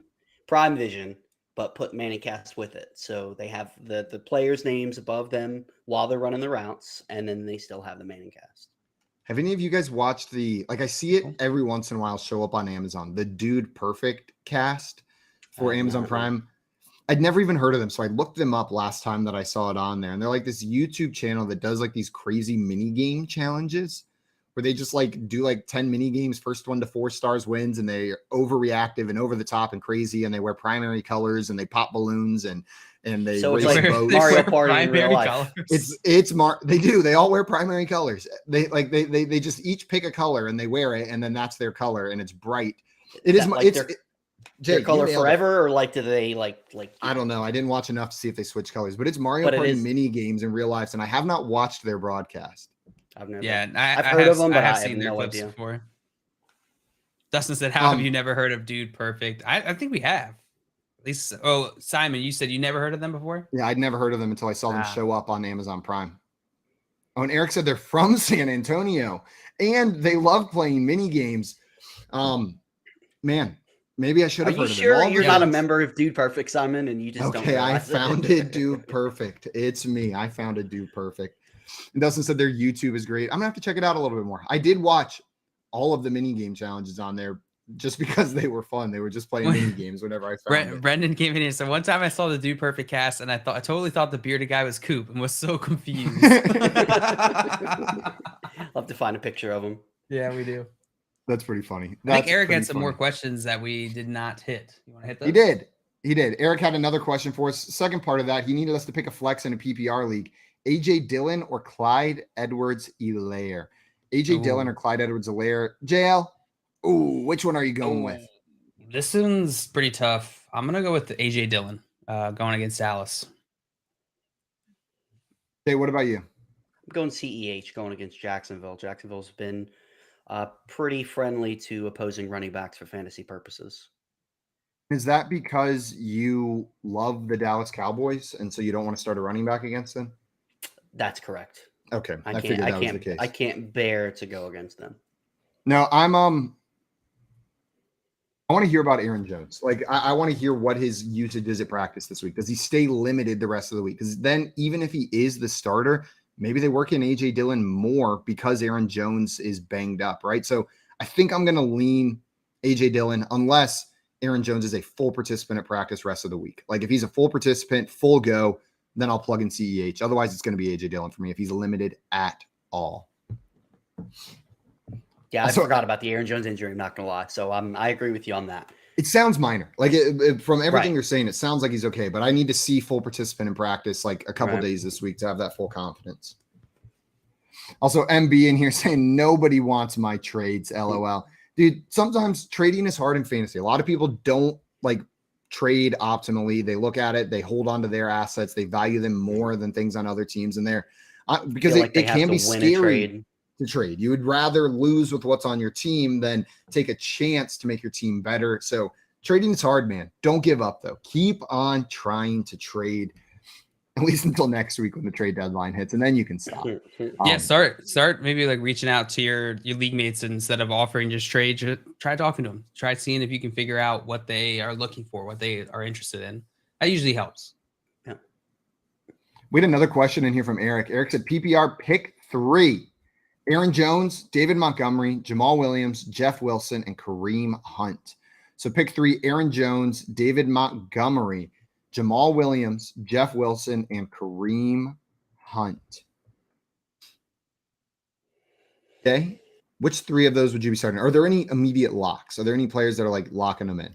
The way he's playing right now, Jamal Williams, especially with DeAndre Swift banged up, he's in there for me. You know how much I love Jeff Wilson Jr., so I'm going to throw him in there as well. So the last one said Aaron Jones, David Montgomery, Jamal Williams, Jeff Wilson, and Kareem Hunt. Last spot is it's going to depend on the practice reports for Aaron Jones. Obviously, he'd be the lock if he was 100% healthy, but it's going to be scary, even if he does play, if he's going to get limited work or not. But I still think I would risk that. I would go Aaron Jones, Jeff Wilson, and Jamal Williams. I'm just not a David Montgomery guy. Yeah. Aaron Jones was a limited participant at practice yesterday. So limited, that's a good sign, but he's going to need to do more than that rest of the week for me to have confidence. JL, which three of these guys are you starting? I'm going Aaron Jones, Jamal Williams, David Montgomery. If Aaron Jones doesn't play, I'll throw in Jeff Wilson instead. And it's just if Aaron Jones doesn't play. Like if he's a limited participant rest of week, but suits up on Sunday, you're plugging him in, good to go. Yep. I think I'm with you with these other options, Joe. I think I fully agree with the names that you're saying, with Jeff Wilson as the backup in case Aaron Jones doesn't play. Yep. But I think you got to have that confidence. If you got Aaron Jones, maybe lower your expectations, but you can still start him. You can still throw him into your lineup. Yeah, he's one of those guys that if he's starting, you're starting him. Hal said, I'll trade my fantasy for yours, Simon. I need to know what your fantasy is before we start making those trades. Yeah. I'm not just gonna. I'm just not gonna blind trade for your fantasy. That sounds a little risky, Hal. I'm not gonna lie. And also my fantasy. What a high stakes thing to trade. You know what I mean? Because if it's your fantasy, there's no limits. You can have whatever you want in your fantasy. And then someone's like, "Yeah, but what about mine? Do you think my imagination's better and aligned with your tastes and preferences?" Hal had another question for us. I'm not going to – just thinking of the concept of your fantasy scares the living crap out of me. And I mean that in the best way possible. Honestly, it involves not being lactose intolerant, a lot of Pokemon, and a lot of football. That's probably where my fantasy lives. It sounds pretty good, doesn't it? Hal said Zach Moss, Deion Jackson, or Darius Slayton, POR, points or receptions, I think is what that means. JL, in a points or receptions league, are you going Zach Moss, Deion Jackson, or Darius Slayton? I'm going to go Deion Jackson in that case. What about in a points per reception league? Also Deion Jackson. Deion Jackson. It changes a little bit. Deion Jackson. Action Jackson. Action Jackson. Jay, who are you starting out of these three? Yeah, I think I'm going with Jackson as well. Yeah, although I will Jackson say JT practiced on a limited Jackson basis yesterday, so who knows? Who knows what the Colts are doing? Maybe they play JT this week. Jeff Saturday's playing head coach and offensive line. Didn't you hear, JL? Yeah. Jay? He said, he said, I'm an O lineman, bruh. That was his quote. bruh. Bruh, I'm an O lineman. We're just getting good quotes out of coaches now. We got Jeff Saturday, we got Dan Campbell, we got Mike McDaniel. Add that to the cast. Jim Irsay gave us some great quotes as well. I don't know how to make sausage. I don't know what's in sausage, but I know how to build a football team. I've been doing it for 50 years, and look at all the success I have. Yeah. No, the best part of that whole press conference was Jim Irsay going like, look, he doesn't know anything, and that's perfect. He doesn't know single gosh dang thing. When I first saw those quotes like floating around on Twitter, I thought it was our guy Cantalupe doing his fake quotes again, because those just did not seem real. Not a single one of them. And sadly, they were all 100% real. Yo, and on that note, people were getting tricked left and right yesterday because of the new Twitter verification process. So there were all these like Adam Schefter and Ian Rappaport accounts out there with check marks, and people just retweeting it like crazy. I saw so many of them because now it's just $8. You can have that check mark. People were getting tricked left and right. So guys, be careful. Nintendo of America, and the tag was Nintendo of US, and it was just Mario giving the bird, and it got retweeted like thousands of times. It's a problem. Be careful. Double check your sources whenever you see anything news just don't related. Trust Twitter anymore.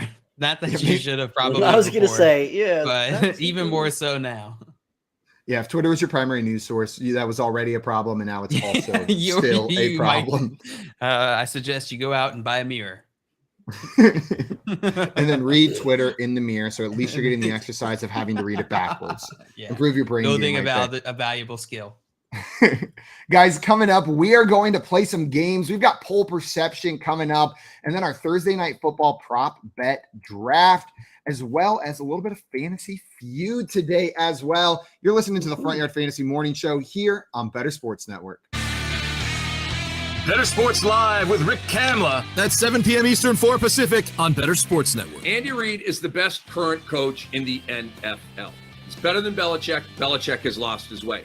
He's better than Tomlin. He's better than Harbaugh. He's better than Shanahan. He's better than McCarthy down in Dallas. He's better than all of the gangster NFL coaches right now. Sean McDermott up in Buffalo, he's better than all these guys. Andy Reid is the greatest gangster that we have at head coach in the NFL right now. And I understand that you're saying, well, Belichick is the GOAT, Cam. How can that be true? Now you're bringing up old stuff. Bill Belichick can't draft anymore, okay? Talk to me. Nick Chubb, Sony Michel. Talk to me. DK Metcalf, Debo Samuel versus N'Keal Harry. Okay, talk to me. This dude has lost his way. Remember the year when he should have bottomed out and just tanked, but he couldn't, and he went and got Cam Newton, and they were a mediocre team, right? He's lost his way. And not that he can't coach up a good defense and that kind of thing, but overall, he's lost his way. Andy Reid's an absolute badass. They draft great. He's a great coach, makes the right decisions, when to go for it, when to kick, when to punt. The guy's the man. The Playbook with Fensty and Ronis, presented by FantasyAlarm.com. I hate the stupid unsportsmanlike conduct. As long as you're not disrespectful to the opponent, you should be allowed to celebrate.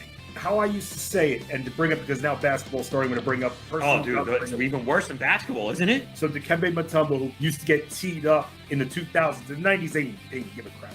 2000s, though, when they tightened up the rules, they used to tee him up more when he did the Dikembe finger wag. But they wouldn't tee him up if he did it to the crowd instead of looking at like Eton Thomas, like one time I remember, and doing it right to him, or when his back was turned, doing it right to him. If he did it to the crowd, they would never call it. And so that makes me wonder if these players, while, yeah, they want to talk a little smack, maybe they should flex towards the crowd than at the player who they're standing over. I guess. I know it's soft, man. It is soft. Because you know what? Like we're gonna give 15 yards for that, bro. They think that, you know, want to know why they're paranoid? They think that's gonna turn into a fight.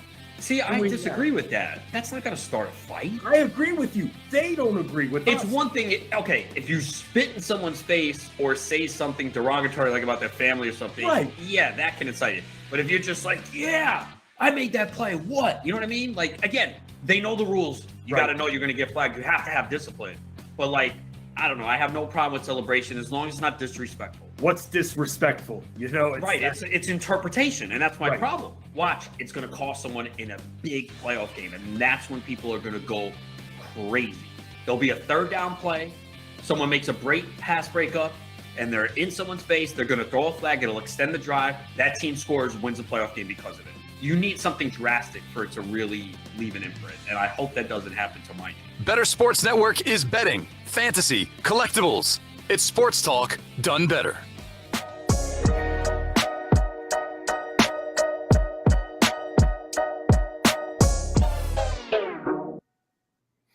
What's up, everyone? Welcome back to the Front Yard Fantasy Morning Show here on Better Sports Network.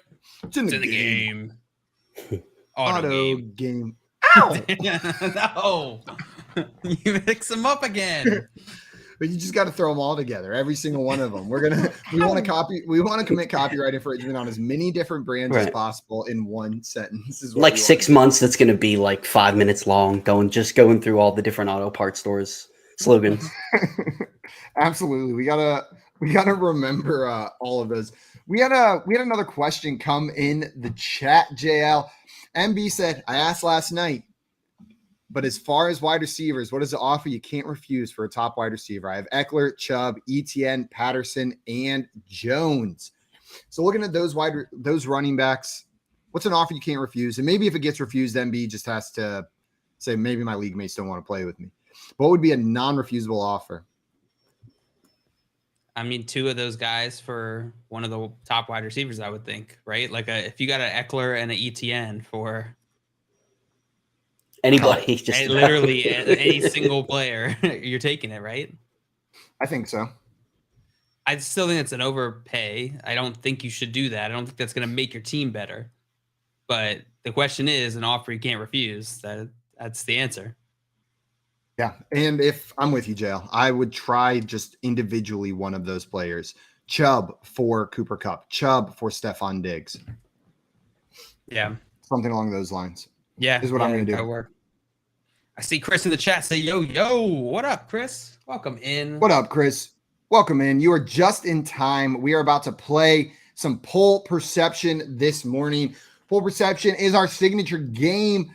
And for those of you that do not know and have never played with us before, this is a game that tests Jay and JL's understanding of the public's perception of fantasy football and NFL players.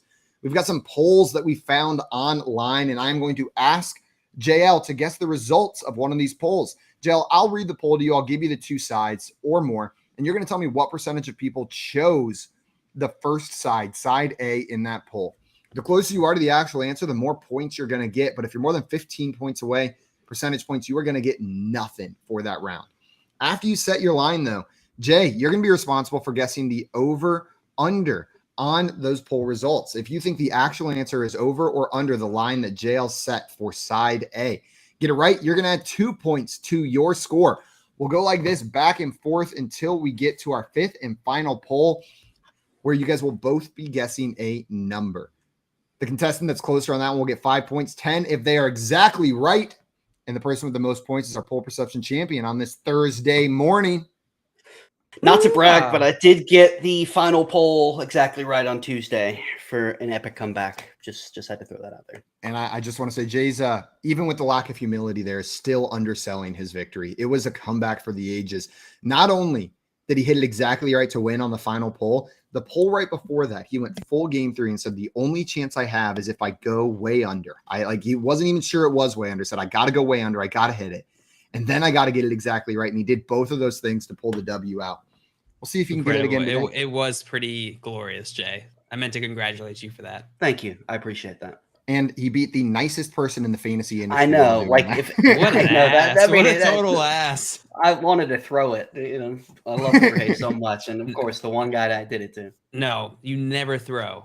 That is, to me, the most disrespectful thing you can do. You always ruin the integrity of our show, Jay. If you it was a joke.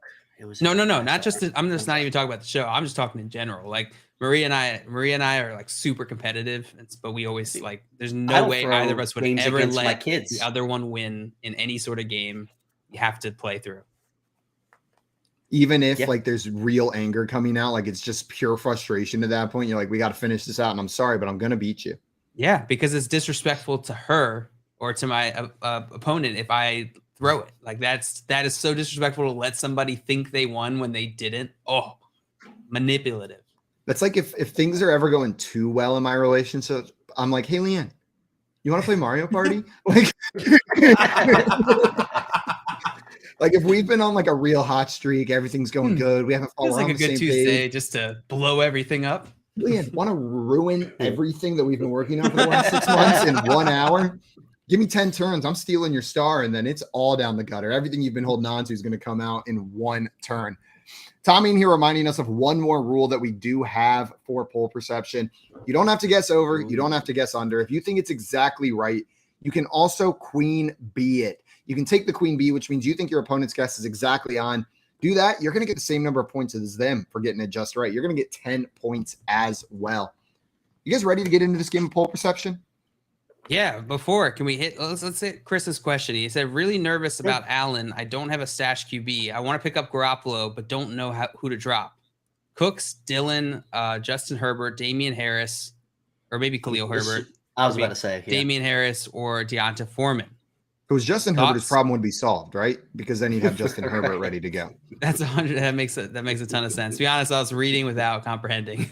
That's okay. I do that all the time. Reading words. I full on Anchorman it. Ron Burgundy it 90% of the time I read comments. Guys, do not abuse that because I will read what you put in the chat. Guys, I should not have said that out loud. I just told you a secret in confidence. Please be respectful of it. And don't do what you want to do. Be nice. Don't make me say animal piss again on air. I will really appreciate it.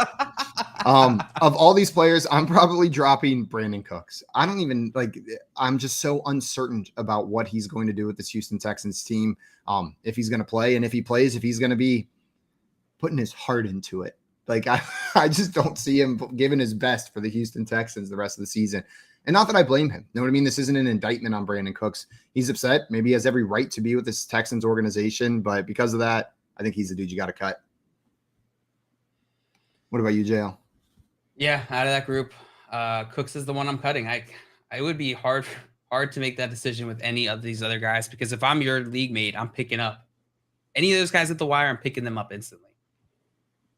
Same with Cooks, though. I mean, it's a good problem to have. You got a lot of good guys. I would also somewhat consider, this is hard because I was very high on him this offseason, Damian Harris. Ramondre Stevens taking over this backfield, and Damian Harris is pretty much touchdown or bust.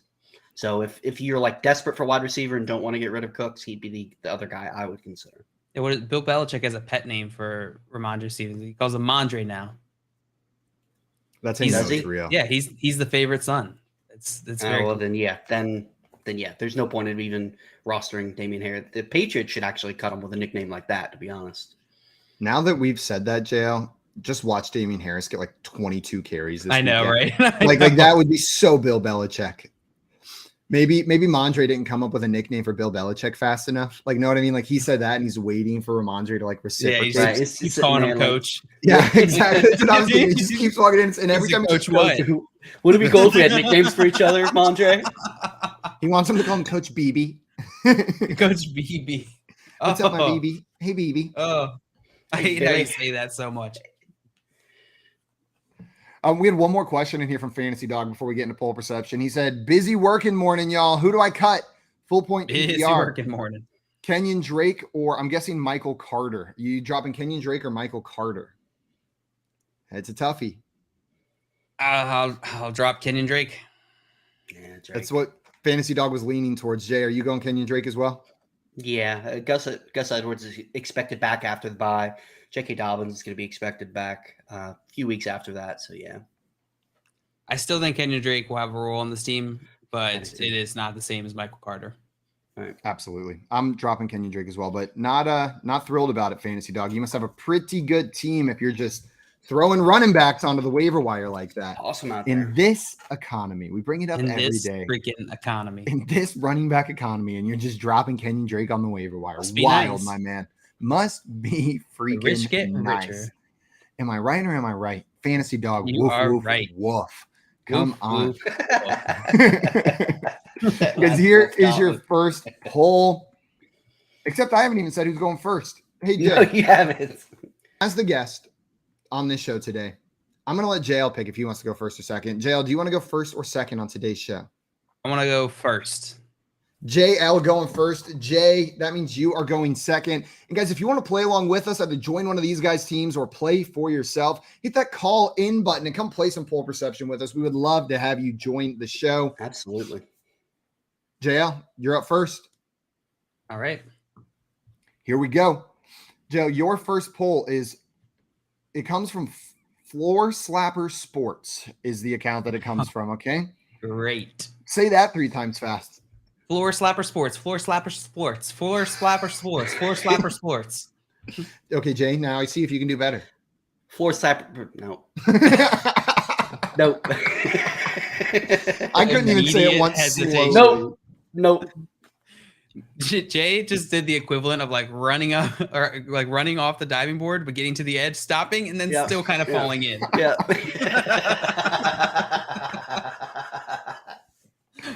Well, this one comes to you from Floor Flapper Florts. Floor Flapper Florts. Which combo of NFL stars would you rather have on your NFL team? Side A is Joe Burrow, Saquon Barkley, Justin Jefferson, Deebo Samuel, and Travis Kelce.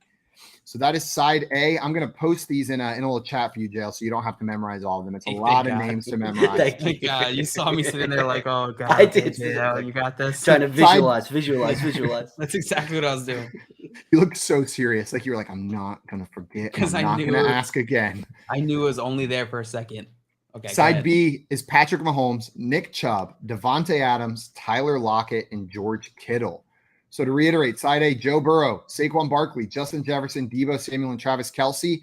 Side B, Patrick Mahomes, Nick Chubb, Devontae Adams, Tyler Lockett, and George Kittle. What percentage of people said the combo of NFL stars they would rather have on their NFL team was side A, was Team Burrow, we will call it? Interesting. This is an interesting poll. I'm going to go with, I think side A won this. I'm going to go with 58%. 58% on the Joe Burrow side of this one. Everyone watching, if you want to call in and play with us, do that. But if you just want to play in the chat, throw your answers in the chat as well. We'll shout you out if you're very right, and we'll mock you if you're very wrong. I'm looking at you, Hal. Just kidding. Hal, Hal killed it last time we played, didn't he? Jay, where are you going, over or under JL's guess? Man, I was thinking right around 57% was the number that was in my head. You know what? Go for the glory. I'm going to Queen B it. Queen B from Jay on the first poll of the game. And Hal, you say, no. I was killed by it last time, Simon. Big difference. Oh, Hal, you're cracking me up. I appreciate you, man. We had some guesses in the chat. Tommy with 50% exactly. Work and grind. Hal coming in with 39%. Squirrel Bob guessing 46%. Then we had some guesses over on our YouTube chat as well. Fantasy Dog with 76%. Dustin with 55%. And Timothy Wright coming in with 49%. And Fantasy Dog saying, I am good at these games. I am good at these games. I think that every single time we play Fantasy Dog. I am good at these games. The actual percentage of people that chose Team Burrow in this poll was 51%. Ooh. So JL, you are within 10 percentage points, earning you 3 points. And Jay, better Al in the chat. Queen Bee. 51% nailed it. Exactly correct. The buzzer from Al coming in right before it was revealed, my man. Shout out Al. Shout out Al, man. I'm glad I went for the Queen Bee because I probably would have said over, so I wouldn't have got points either way. Al said it was better Al's poll. Yeah, better Al. Al runs the account. Floor Flapper Florts. Floor Flapper Florts. Floor Flapper Florts. Florts, flap some florts. Squirt my sports. No, thank you. Are they located in Utah? You guys ever worn a squirt? The squirt all the time. You ever worn a squirt? You know what a squirt is? It's a short skirt. I thought you combo. said squirt. I didn't know what you were saying. A squirt. The soda, a squirt. You ever had a squirt? The soda? Yes, I have. Yep, it's a grapefruit soda. And it's like the only grapefruit soda besides Doritos that is not overpowering. Like put a Fresca in front of me, gag me with a spoon. But squirt, delicious. Squirt is delicious. Right? Gag you with a spoon. What the heck does that mean? That's a phrase. It's from Valley Girl. That is. Gag me with a spoon. That is a Valley Girl phrase. What is Valley Girl? It's like gross. Joe, we'll talk after the show. We'll do a whole Valley Girl history lesson after the show. Right. I don't know what it is. So Jay, you are losing 3-0 right now to JL, but it is time for your next poll. Are you ready? Let's do it. Also, I see Tommy here saying, "Gag me with a 2x4." He really doesn't like Fresca. He is not a fan of Fresca at all. Jay, we are going to get to your next poll, but it looks like we have someone joining us wanting to maybe play some poll perception with us this morning. I don't know if they want to join your team, play separately, but joining the show right now, we've got our friend Joey Wright. What's up, Joey? Hey. How's it going, everybody? Guys, I decided I want to play, but I couldn't come alone, so I brought a partner along. Hey. Say hi, good Tristan. Morning. Hi, Tristan, are you going to play some poll perception with us this morning? Are you going to play some poll perception? What does that mean? Perfect. That's exactly the right question. We're all on the same page. That's what most people say when they come on. Yeah, I'll play around with you guys. It is Jay's poll. Exactly. Jay, are you ready for your poll? Joey, you're going to be guessing the over-under first on Jay's results. Here is the next poll. Did you know the blue tent at NFL games can also be used as a bathroom? This coming from CBS Sports Radio. What the two options are yes and no. What percentage of people said yes? I did know the blue tent at NFL games can also be used as a bathroom. I'm going to go 61%. How's that sound? Joey 61 sound good? Swooping in. All right. 61% from Joey on that one. Joe, you think more people already knew you could pee in that tent? Yeah, I watched it happen at the Bucs game this weekend. God, who was the player that went in? Watched somebody pee? They popped up the blue tent, and he walked in there completely fine. There was no problems. Took like maybe 2 minutes, and then he was out. You timed it? He timed it. Yeah. So am I still getting a percentage, or did Joey just take it from me? I mean, I was going at the same time, so I finished at the same time the tent went down. So I was like, well, he had to be peeing. So, Jay, I'm never invited back to Raymond James again, apparently.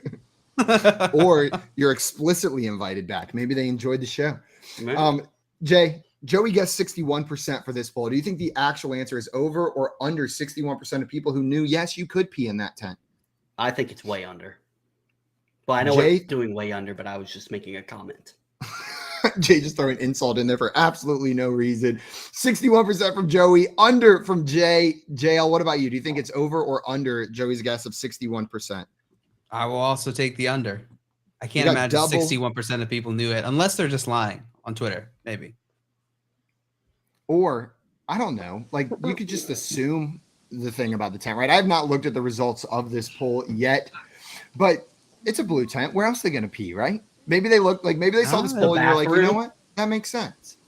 And they lied whenever they answered. We had some guesses in the chat. Tommy in the chat going with 23%. Al with 17%. Hal with 22%. He said, I think people assumed but didn't know. And then we had some answers in the chat as well on the other side. Fantasy Dog with 28% and with a we love Joey. And Dustin coming in with 12%, considering Lamar and DK had to go to the locker room. So using some evidence the other way, the actual percentage of people that said, yes, they did know you could pee in that tent, according to this poll from CBS Sports Radio, was 42%. 42% of people saying, yes, they did know you could pee in that tent. That is higher than I thought. I was thinking in like the high 20s. I mean, as much as we talk about going to the bathroom on this show, like, I feel like the public is in tune with where you can and cannot go to the bathroom. They can't go to the bathroom in there. Wait, we can't? That's not like public? I thought if you had good enough seats, you could just hop the railing and go in the blue tent. Joey's like, yeah, of course. Everybody should have like bathroom locations mapped out for everybody else all the time. I don't see a bathroom sign on the blue tent. Doesn't say players only. Well, that guy can't poop right now. That guy is in a situation. The question was worded. Did you know that blue tent at NFL games can also be used as a bathroom? It doesn't say for NFL players. Yeah, that's true. Maybe that's just something none of us do, and people assumed for players. But like that streaker who got hit by Bobby Wagner in the beginning of the season, he was just like, I was just trying to use the bathroom. Just shits his pants. All joking aside, when that tent popped up on it was on the Rams sideline. I heard it wasn't me. I wish it was me because it was really funny. Somebody off in the distance went, "Someone's got to poop." I wish it was me that said it, but it wasn't me. Number 2 in there? Can you handle those situations? I mean, I feel like, just get a bigger bowl. What if you go in? Wait. So what if like DK goes in there, he lays a stinker, and then someone like tears their ACL in the next play, and they got to go in the blue tent, and all of a sudden they're like, "Oh, DK, no! What'd you do?" Bad luck. That's the trials of being an NFL player, I guess. But imagine if that was your job. You're the one that takes the business out of the blue tent. Like, how much? Because you'd have good seats for every game. Like, you'd be on the sideline. You could probably even get like a headset, pretend like you're important. But what do? You just take the poops out. I mean, I do that. I do that for free with my daughter. I would $50,000 a year to do that. I would just carry the poop off the field. You think it's a $50K a year job? I think taking so. the poop out? Yeah. Probably free parking. The size of these NFL players. That, like, I do it for like in the job requirements, it's going to say must be able to lift 50 pounds. Like has to be over 150 pounds. So that they don't every day I'm like Jeff Goldblum in Jurassic Park. That is one giant pile of shit every week. Like I don't think a DK poop is quite the same as like a me poop. Like I think it's on really lean level. And gets out real fast. And Hal said a lot of fiber in those diets. Muscle. A lot of fiber in those diets. And now said, why are the blue tents less nice than the ice fishing shanty I got off of Craigslist? It's because they're pooping in them, and you're not pooping in your ice fishing shanty. Because you bought a really nice shanty. How do you know that? You're right. No, he's not. I don't know he's not. Maybe they should just switch to I think get rid of the blue tent entirely. Just take those giant capes that they have on the sideline. You know, like they're not jackets, they're capes with hoods, and just wrap those around you. And then every player's got their own little personal tent. That's a great point. You can see just a little bit underneath them, and you see the poop falling on the ground. So it's a lot like a public bathroom where they put 2-inch gaps in the doorway. Like we're all already used to that, so it should be perfect. Oh, it's disgusting. The advice. Is there anything worse than trying to find a stall to use and locking eyes with somebody on the toilet through the crack of the door? Yes, that's the worst. Is there anything better? You made a friend today, Jay. I don't see the problem is. This is your Joey giggling in the stall next to you. That's when you say, "Oh hi." You just look at them and you go, "You almost done? You're wrapping up again? Are you leaving soon?" There was one time. Do you ever reach under and like try to hold their hand? No, that's just me. Okay. There was one time at Clemson. There was like a secret bathroom tucked in the back of the student union that I would use sometimes because no one ever went in there. But it was one stall, and I'm in that stall, and all of a sudden someone comes in, and I hear from outside the stall, "Oh my God, I have to poop so bad." Like they would not talk to me, but they were just like talking to themselves and trying to passively let me know that. And they were like, and like I didn't say anything. Then I heard like, "God, I have to poop so bad," like just over and over again. And finally, like I got frustrated, and I was like, "I'm almost done." Like I snapped, and I got out, and it was a child. It was like a 9-year-old kid standing there, and I felt so bad for Simon just screams. Simon just starts, "Are you happy now?" Like I'm having a problem here, okay? Like, dude, I also have to poop so bad. It's why I'm in here. Like, I don't need you guilt tripping me for using the toilet in a public place. He probably walked to each one, and it's like, "I have to poop so bad." You just go down the line, each one, and see who would get off first. I also poop shaming kids. Hey, if you poop shame me, it's fair game. I don't care who's on the other side of that stall door. By the way, it is Lucius came in with a $2 super chat. Thank you. What? Lucius. What? Lucius? Would you accept a trade giving Njoku for Everett? Giving Njoku for Gerald. Oh, Everett. giving it. Oh, I thought it was the other way around. Oh, I'd rather have Njoku. But yeah, I'd rather have Njoku on the side. So I wouldn't do that. What about you, Joey? Njoku or Everett rest of the season? See, this is Njoku's on the waiver wire in my main home league, and I have Everett in my tight end spot right now because Darren Waller's done nothing for me this year. And honestly, I didn't make the switch. Njoku might not play this week, and it looks like Keenan Allen's not going to play again. And we've seen when Keenan Allen's out, Jared Everett can perform. So I would probably stick with Everett. I just found a smarty in the bed. Rolling Everett. She's like, "That was mine. I was saving that." Tristan, was that your smartie that I just ate? Yeah.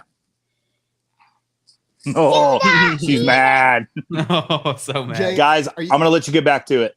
I'm going to go be a Thank parent. you, Joey. Thanks for joining us, my man. Good seeing you guys. See you later today. Jay, are you going with Njoku or Everett?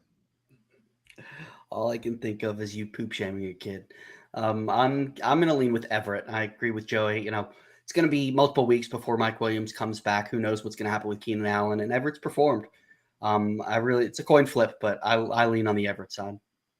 I'm going to lean Njoku. I'm going to lean Njoku here. It was very promising what we saw from him in this offense before he got injured, and he's going to come back, and then Deshaun Watson's going to take over at quarterback. So I think it's all hogs up for David Njoku. I want him on my team. It's a good problem to have. Either one is a good option. Fantasy Dog saying, "See ya, Joey." Yeah, see ya, Joey. You could read that nicely, like "See ya, Joey," or you could also read it full of attitude. See ya, Joey. The exclamation point, I'm going to assume you meant it positively. We had one more question from Nick come in here. Nick said 10-man PPR. I'm 7-2. So first of all, congrats, Nick. Nice record. Nice. He said, "Who is a buy low to put at my flex?" So his team right now, he's got Fields at quarterback, CMC and Chubb at wide receiver, Cooper Kupp, CeeDee Lamb at wide receiver, and Travis Kelce at tight end with Josh Palmer, Mike Williams, Jacoby Myers, Jameson Williams, Rashad White, and Deshaun Watson on the bench with Jerry Jeudy as well. Dude, I don't know if there's a buy low that you're going to plug into your flex over any of those players, maybe besides Josh Palmer. I think maybe you could try to trade low for Josh Jacobs after 2 disappointing weeks in a row, but don't feel like you have to make move. Like this is a really, really good team. And the good news is because you have Josh Palmer, he's going to be great until Mike Williams is back. And then you've got Mike Williams on your bench to put back into that flex spot. So honestly, I'm rolling. I don't think you have to make a trade. What about you, JL? I'm with you, Simon. I don't think you need to make a move unless it's going to benefit your team. And there's nothing obvious there. So unless you have a specific move that you think is going to improve it, I would say stay put as well. Jay, Hal had a question for you specifically. He said, Jay, can you just lie and say Keenan Allen is coming back and he's studly? Yes. Actually, I just got an alert from Twitter on my phone. Keenan Allen's coming back Sunday, and he's studly. Wow. You heard it here first. Thank you so much, Jay. Have it. Guys, coming up, we are going to finish our game of poll perception here and play a little bit of fantasy feud at the end of this show. Right now, you're listening to the Front Yard Fantasy Morning Show here on Better Sports Network. Front Yard Fantasy, weekday mornings at 7 Eastern on Better Sports Network. There was a tweet about the refs that had me kind of cracking up the other day because somebody was like, we have the technology to track the ball down to a centimeter and figure out, what speed these guys are running on the field. Yet somehow we still mark the ball by That's my favorite. a 60-year-old dude eyeballing it. And then we run over with literal chains and measure it. It's like, you think we can probably get that figured out. The least precise way to measure something, and then immediately following that up with a super precise way of measuring something. Yeah, it's like we have like if you're a millimeter short of that chain that they bring out there, that they ran out it as best they could in a straight line. But if you first they just go here, and then they grab the chains and they run in the straightest line possible. But then if you are 1 millimeter short with that football, doesn't count. Sorry. Couldn't have been human error. You're just short. That's exactly. And, they bring up the index card or whatever. Meanwhile, they have satellites in space tracking how fast Brandon Ayuk ran on an end around. But we can't, and I can see that number live while he's doing it. I can see every player's speed on the screen live. I love that. It's and not to mention that dude's trying to make the spot and the player always tosses the ball right into his face. Right? He's coming over to spot it, and it's every other time the player just here you go. Here's another thing to juggle. On call with Dr. Roto. If the Giants don't win another game this year, A, I'll be shocked. But B, I'll still think that they're better than they were with Joe Judge. Much better. Because I think Brian Dable's got a lot out of this team already. And I'm seeing what this team could be. See, that's the problem with owners and general managers. I see Nathaniel Hackett and I see a guy who can't get it done. I see Matt Rule and see a guy who never should have been hired. Disaster right away. Sometimes a good coordinator in the NFL is better. I don't even say sometimes. Most of the time, a good coordinator in the NFL is better than a college coach because the NFL coordinators, they know the system. They've been there. They've played. They've been around it. For the life of me, I don't know why Eric Bieniemy hasn't gotten a job yet. Deuce Staley is going to get a job. Somebody's going to hire that dude. When you've been around the game, you understand it. These college guys come, they don't know it. Join the show with one touch of a button. It's Sports Talk 3.0 on Better Sports Network.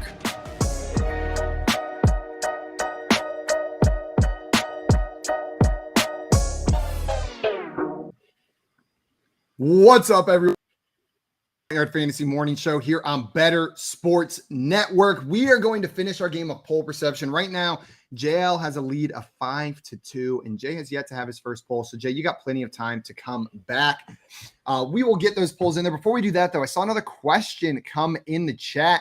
Fantasy Dog said, oops, I forgot. Continued question. So we answered we would cut Kenyon Drake over Michael Carter, but Melvin Gordon is another cut option.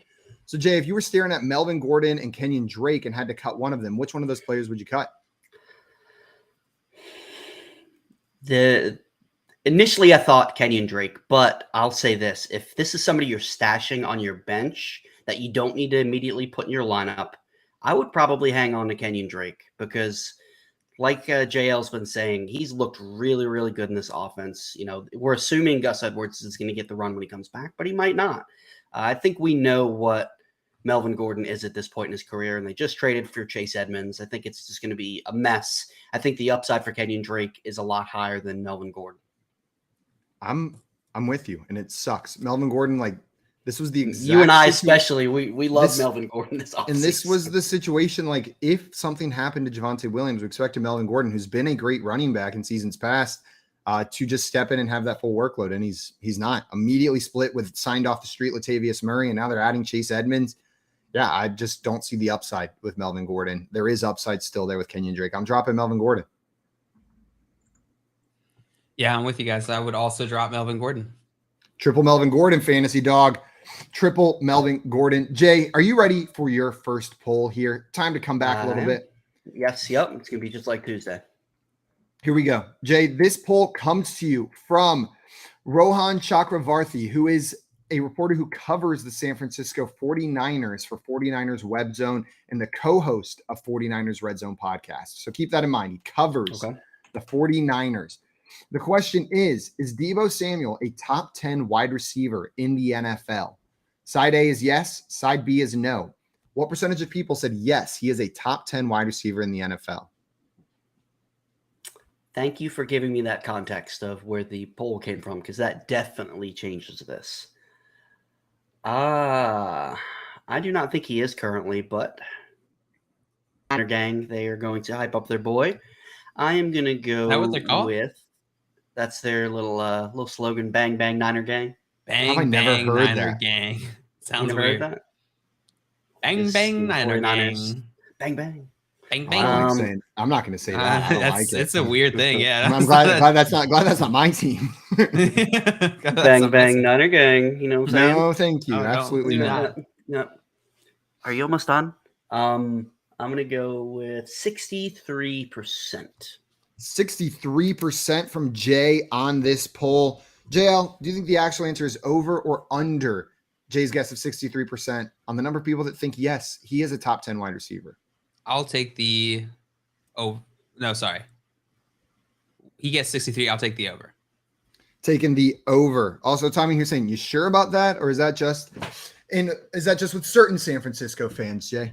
Is everyone saying that? I've heard it. I've seen it on the Twitter, and everything on Twitter is true. Everything on Twitter is true. You know what? I've heard way worse slogans for teams before, so that one's fine. It makes me a little uncomfortable.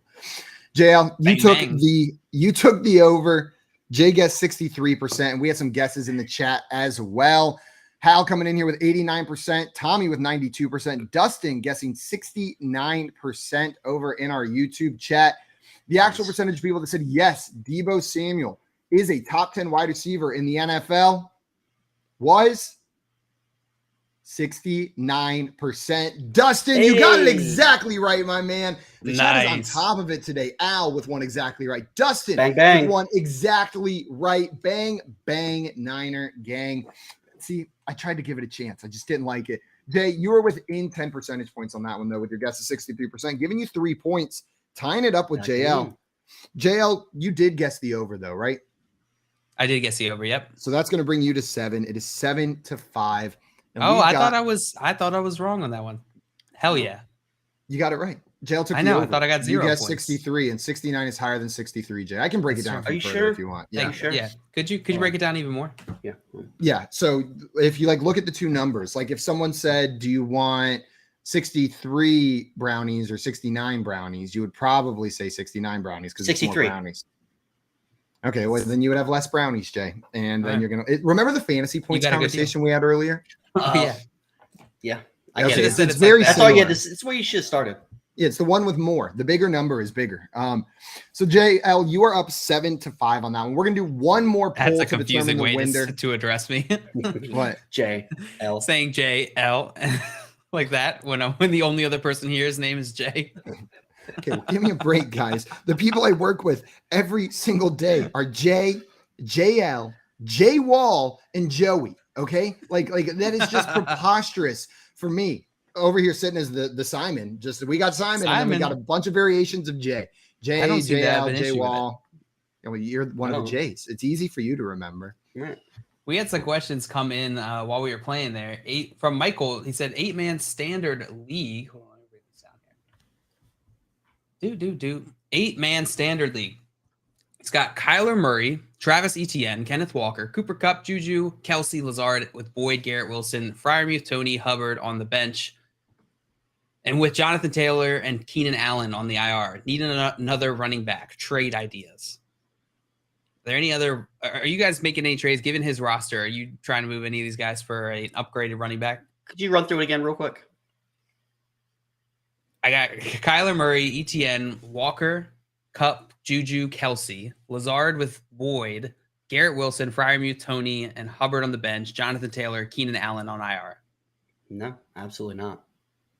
I think if you want to make a trade, I think this is a time potentially to trade Jonathan Taylor. We've talked about that. If there's still people that are buying in that he's going to be ready to go full steam ahead, I'm nervous about the injury and I'm nervous about the Colts tanking. Those two things combined could lead to much less work for Jonathan Taylor. I would not be opposed to trading him.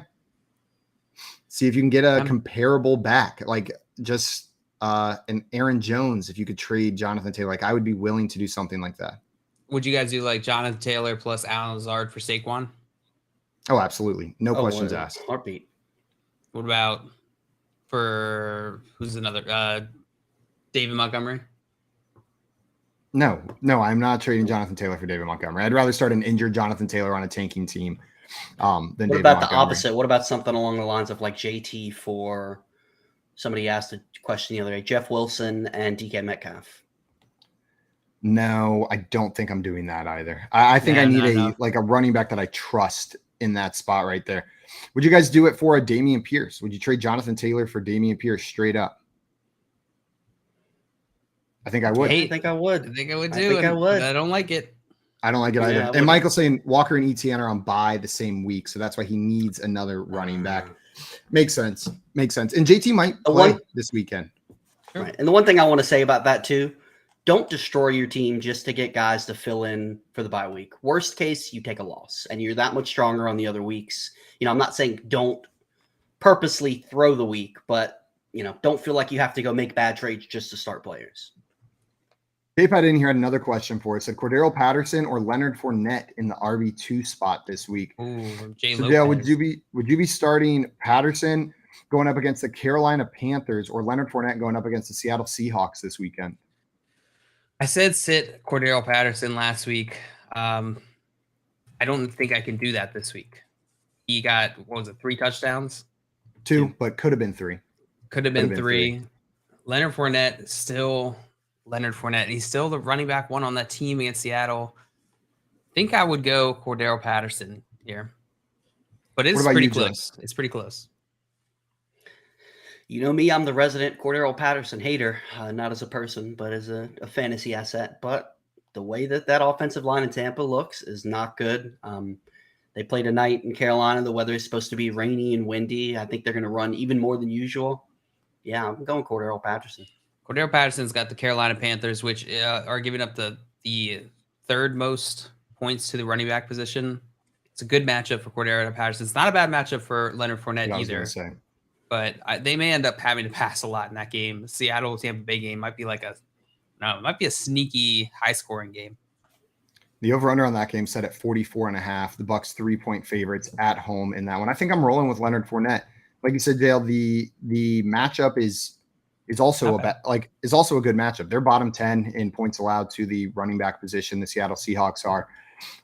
And Leonard Fournette's the RB1 on that team. Cordero Patterson, although he had the touchdowns last week, to Jay's point, he brought it up multiple times. He did not get as much work as we thought. Maybe that was just first week back. But I'll roll with Leonard Fournette. That's not me saying CPAT's a bad start. It's just I think Fournette's a great start as well. Both of these guys should probably be in most lineups. Right. If you're asking this problem, that's a luxury problem to have if you get to bench either one of these at this point in the season. Nice work with your running back core. Nice work, Jay Lopez. We had one more question in here. Zah said, I need a wide receiver like a mofo. Man, that's really bad. He really needs a mofo. He got Gabe Davis, Mike Williams, T. Higgins, DJ Moore, and Josh Palmer. My running backs are Dameon Pierce, DeAndre Swift and Jamal Williams, and Austin Eckler. So potentially trying to trade for a wide receiver. Would you guys be looking for a wide receiver, maybe trading one of those running back pieces? Gabriel Davis, Mike Williams, T. Higgins is on bye. Palmer. Higgins is on bye this week. Mike Williams not playing this week. So you got Gabe Davis and DJ Moore as your starting wide, and Josh Palmer as your wide receivers. Gabe Davis might have Case Keenum under center too. That's a good point. Yeah, I think that makes sense. Swift / Williams and Eckler. I think you could trade probably any three of those guys. I'd be okay. They're pretty. I mean, there's 4 guys there. I'm viewing Swift and Williams kind of in a package here. Although I don't know that I should. They're standalone. They each have standalone value. So I think I would trade probably one of those guys. I think you can trade. I also think like check your waiver wire for like a Mecole Hardman. Maybe Mecole Hardman's sitting out on the waiver wire, and then you don't have to make a trade. You can just. I converted you, didn't I?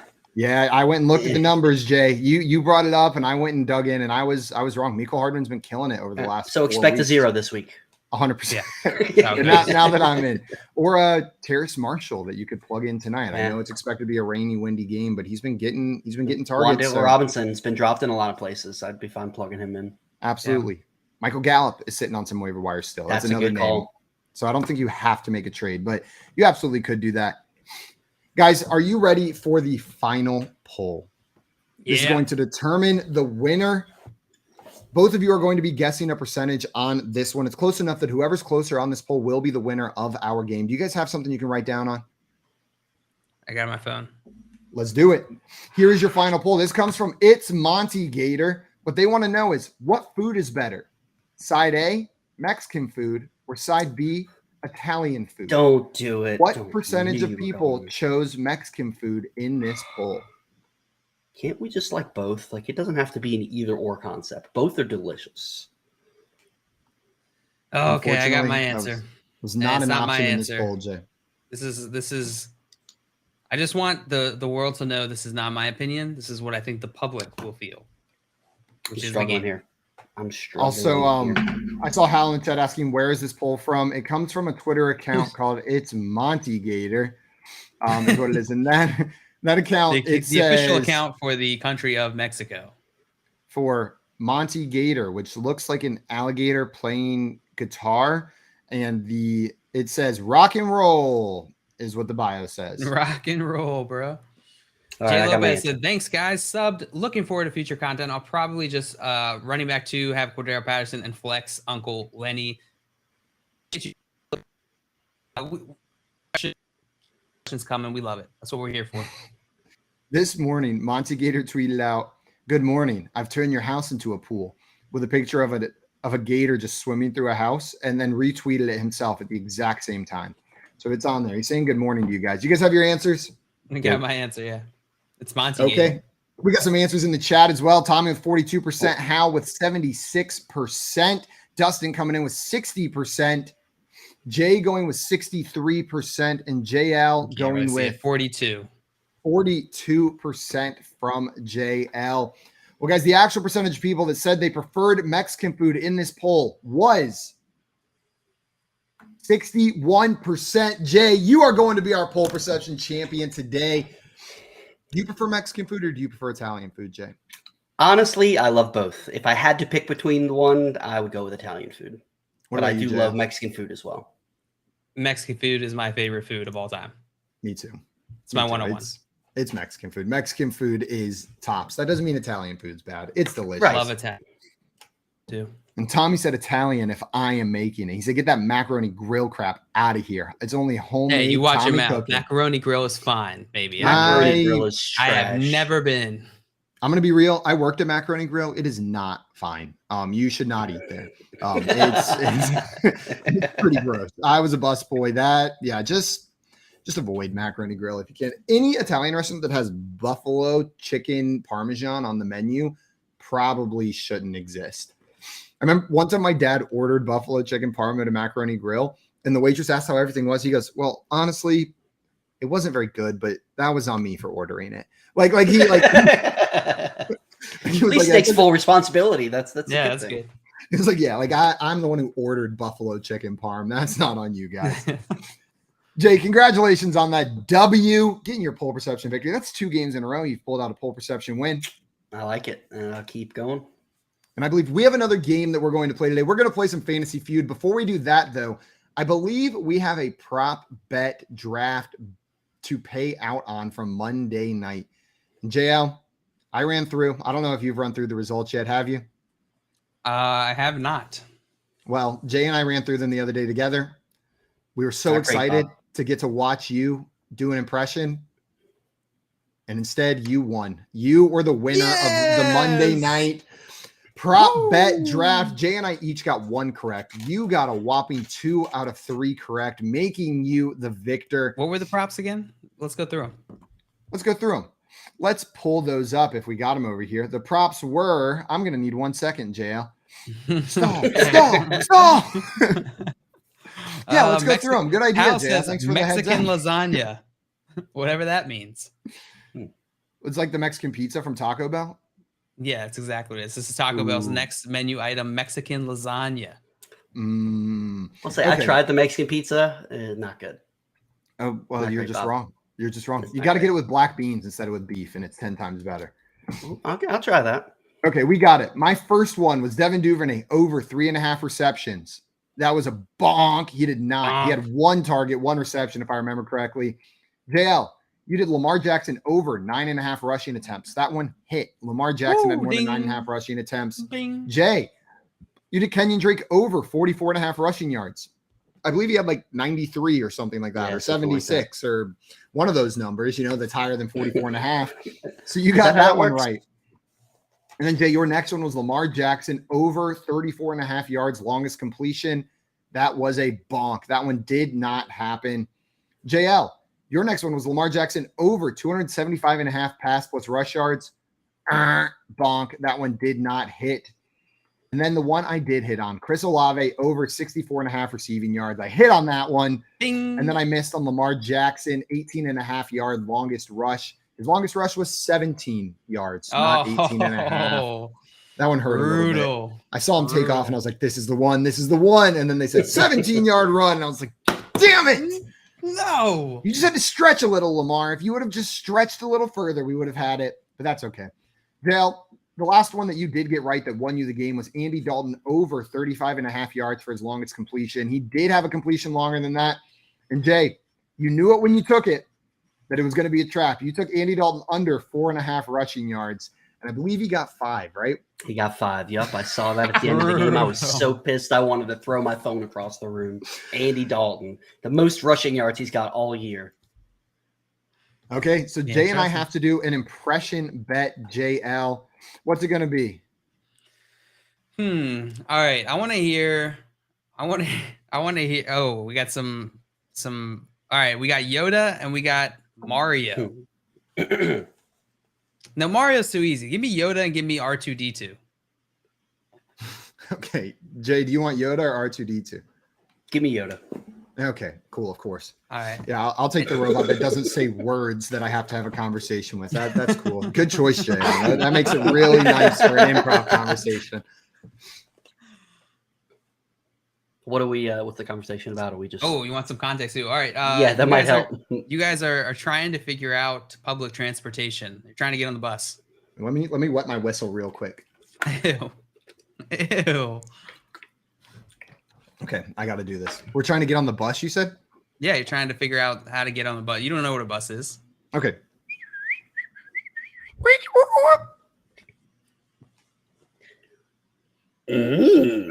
Where are bus R2? What?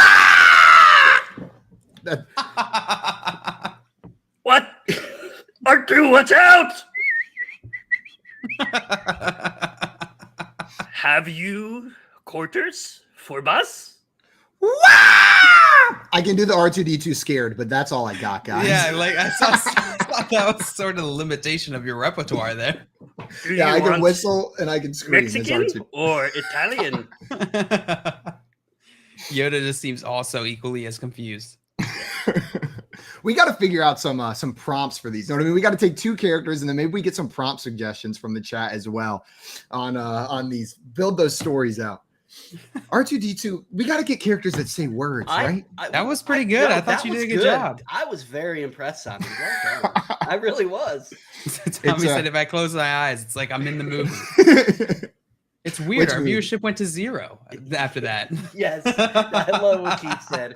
Read romance novels. Read like a page of a romance novel.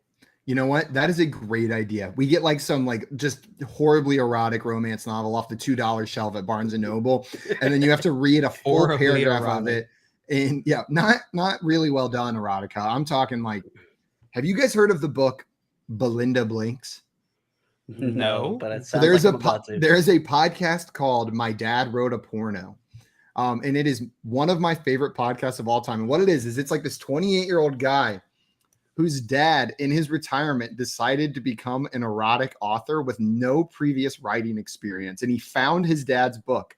So he got 3 of his closest friends and they got together on the podcast and did a live reading of his dad's erotica together. And it is like dangerous to listen to while driving funny because the writing is so bad. And it is his own son reading the words that his dad wrote in this novel called Belinda Blinks.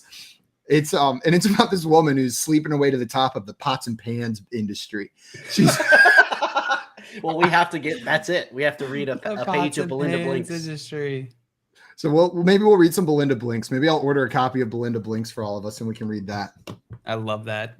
Whew. You guys ready for our next game? Let's do it. Joe, you looked like maybe you weren't. It's up to you and the chat. If we have I'm a little bit confused. Let's get into the what next. you're Let's saying get into here, the next JL. game, Simon. Let's get into the next game.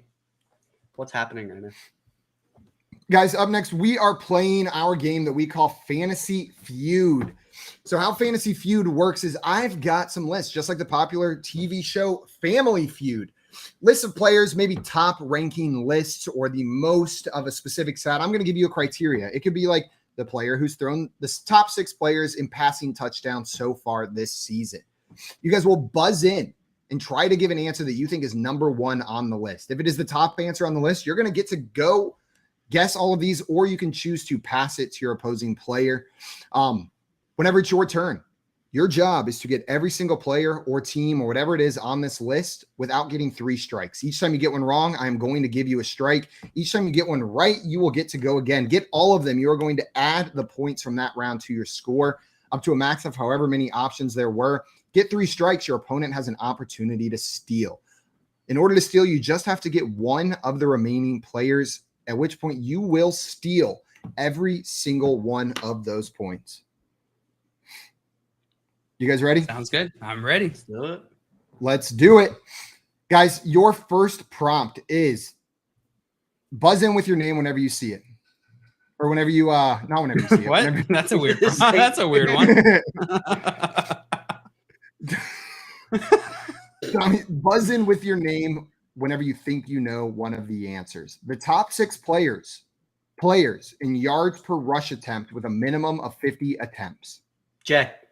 Okay, Jay. Lamar Jackson. Lamar Jackson is number 1 on the list at 7.4 yards per attempt. Jay, would you like to play or pass this round? I'm not paying anything. Feels like it's a little... Pay or pass. I'm gonna pass. I'm gonna give it to JL. Okay, Jay is passing to JL. JL, you just have one option, and it's pay. So Jay already guessed the number 1 option on this list. There are 5 remaining players. Lamar Jackson is off the board. If you can get the other 5, you will win all of these points, making Jay's pass look foolish. Look foolish. All right, I'll go with Derrick Henry. Derrick Henry is not on this list. I am sorry, JL. No Derrick Henry. All right, There's one strike. Let's go with Josh Jacobs. Josh Jacobs is not on this list, JL. He is not in the top 6 in yards per rush attempt with a minimum of 50 attempts. That is 2 strikes. Let's go with Saquon Barkley. Saquon Barkley is not on this list. That is 3 strikes. Jay, if you can just get one of these, you will steal, but you're only going to get 2 points. DeAndre Swift. DeAndre Swift is not on this list. It is not DeAndre Swift. Jay, you were down the right path with your first guess, Lamar Jackson, because most of these are quarterbacks. Justin Fields is number 2 at 6.6 yards per attempt. Josh Allen is number 3 at 6.3 yards per attempt. And number 4, though, we do have a running back. Maybe not one you would immediately think of, but when I say it, you're gonna go, oh, dang it. Tony Pollard is number 4 on the list at 6.2 yards per attempt. Yeah, so this list would have been impossible to get the entire thing. You could have gotten the quarterback. Good to know. The last two tied for number 5 are Kyler Murray and Rashad Penny. Before his injury, he had more than 50 attempts. Rashad Penny was the real tricky one on that list. Looks like this Plass was the right move. Plass was the right move, Jay, and you're going to add 2 points to your score. Wait, so he didn't have to get it right? He got it wrong. Did he get it wrong? You got it wrong, which means JL I was gets going to 1 say, point. Wait, hold on. JL didn't get any. I got a point, right? No, you passed. You passed the JL, so he does get the point. Yeah. Okay, I didn't know. No worries. Yeah, JL gets the 1 point on that one. Tommy guessed an Austin Eckler, then said, dang it. And he also said Simon kissed the contestants again. That was for you, JL. Thank you. That was a little intimate. It was like we both did the mouth kiss at the same time. Yeah, I'm a little flustered over here. Could we do a fish kiss? The little. This is awkward. maybe later, Jay. Maybe later. Guys, are you ready for the next prompt? Yeah. Here we go. My next prompt for you, what I want to know is the 6 players with the most PPR points in a single game in 2022, non-quarterbacks, okay? The 6 players with the most PPR points in a single game in 2022. Jay. Okay. Forgot to say my name. Joe Mixon is the number 1 option, Jay. You are absolutely correct there. Would you like to Plass or pay? I'm going to pay this one. Jay is going to pay this one. Jay, you got 0 strikes so far. You got the top scoring player. Who's next on the list? Or who's another one that is on the list? Non-quarterbacks. Travis Kelce. Travis Kelce is not on this list, Jay. I thought the 4 touchdowns, but then I forgot he only got 20-something yards on that. Let's go with Austin Eckler. Austin Eckler is not on this list, Jay. Unfortunately, no Austin Eckler. Great, Bob. Trying to think about guys who went absolutely nuts. Ooh. Why? Breece Hall. Breece Hall is not on this list, Jay. That is 3 bonks in a row, which means JL, you can take a commanding lead of 3-0 here if you can just guess one of the other players with a crazy high scoring game this year. I will go with CMC. CMC. God, I'm an idiot. Is number 5 on this list, JL, with a game of 40.3 PPR fantasy points. You are absolutely correct. The other players at number 6, we had Jaylen Waddle with 40.1 fantasy points in a game. At number 4, we had Tyreek Hill with 42 fantasy points in the game. If you remember, they both went bananas. And then the other 2 players we have in there, we've got Alvin Kamara and Stephon Diggs as the other 2 players with big games. JL, you are going to steal those points, bringing you up to 3 and Jay at 0. We've got one more. This one will determine the winner. Jay, you've still got time to come back here.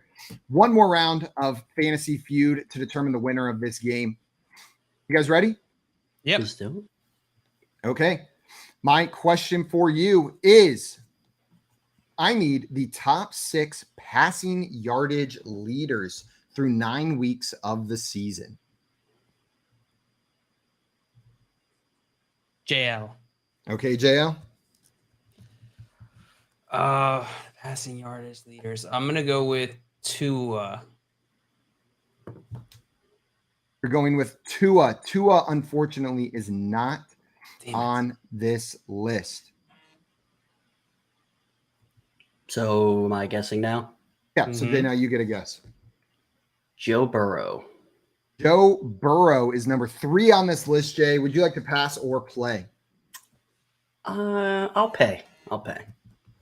Jay is going to play. We got Joe Burrow. Joe Burrow's number 3 on the list, Jay. There are 5 more options available. Who else do you think is in the top 6 for passing yardage on the season so far?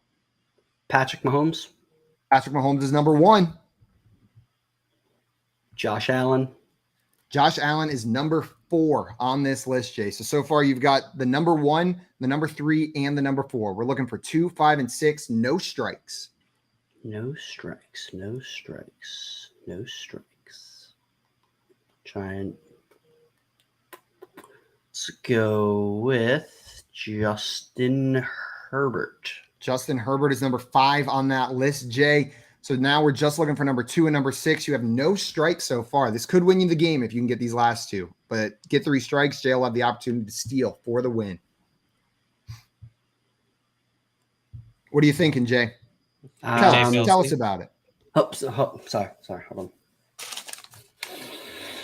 Trying to think of guys that have bad defenses, that have had to sling the ball a lot.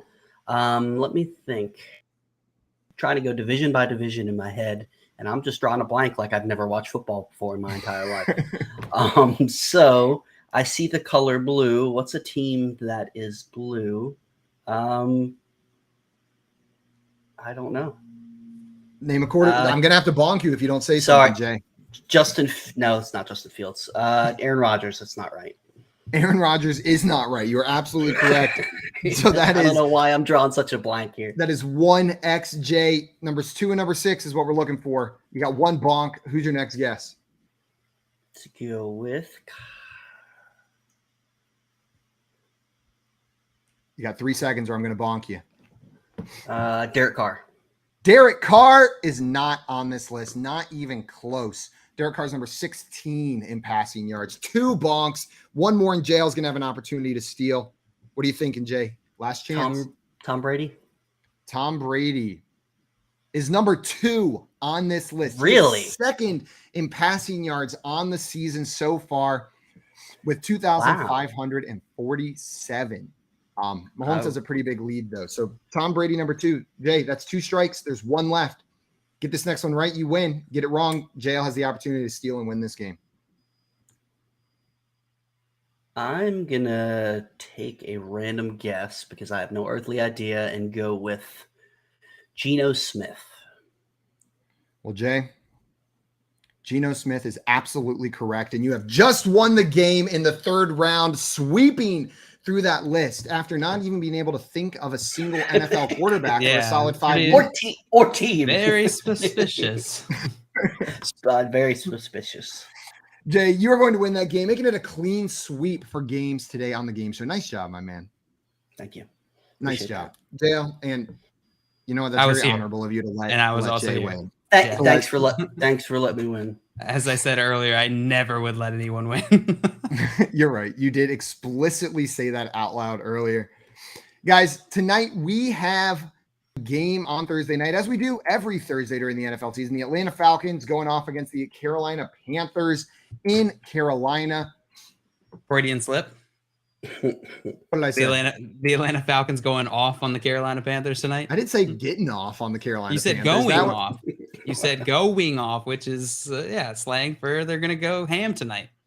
It could be, but they're just not my intention. I don't know if they're going to go ham against the Carolina Panthers. I think it'll be a close game. And FanDuel Sportsbook agrees with me, having the Carolina Panthers as 2.5-point dogs at home. The Falcons only being 2.5-point favorites. 42.5-point over under. Yeah, what are you expecting from this game? Do you expect them to go off on the Carolina Panthers, or do you think this will be a close one?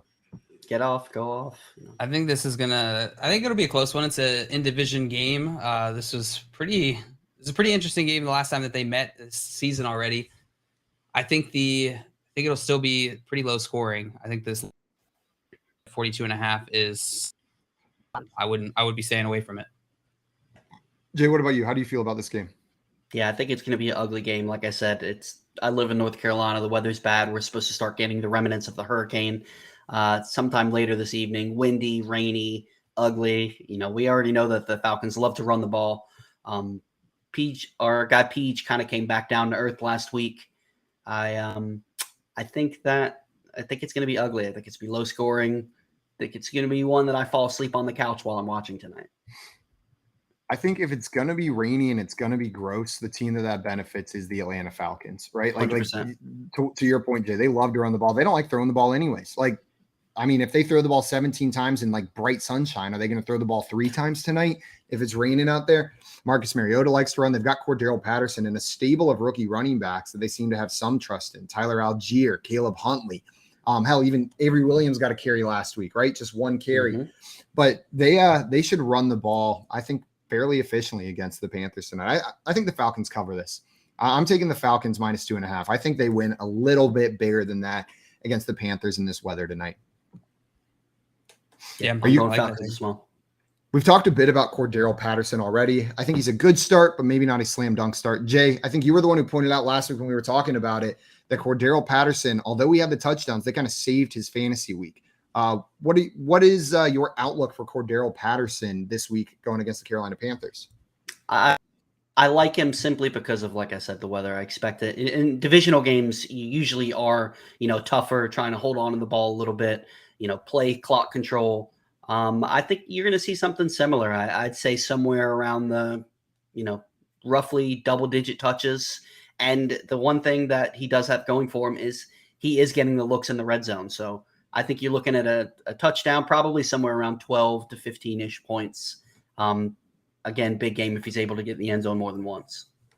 And to your point, Jay, he is the betting odds favorite for an anytime touchdown score, sitting there at +110 for Cordarrelle Patterson to be an anytime touchdown score. The only one close, they've got Deonta Foreman and Chuba Hubbard, or Deonta Foreman at +130. But then the only other ones under +200 are Chuba Hubbard and DJ Moore, both at +155 to be an anytime touchdown score.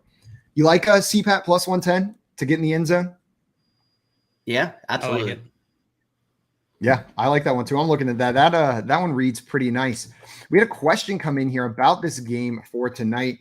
Lucius says, LOL, I hate to ask, but how do you think Pitts is going to do this in evening? Like anybody knows, he said.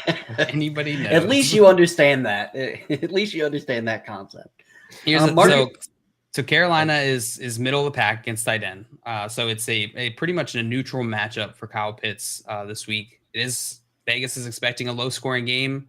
So I think that nothing about this matchup or this game for Kyle Pitts seems like it's going to go off, more than expected. So I think that Kyle Pitts is a fine play, likely a top 10 tight end this week, which is not saying a ton. If you're breathing and playing on the field, basically means he's got touchdown upside.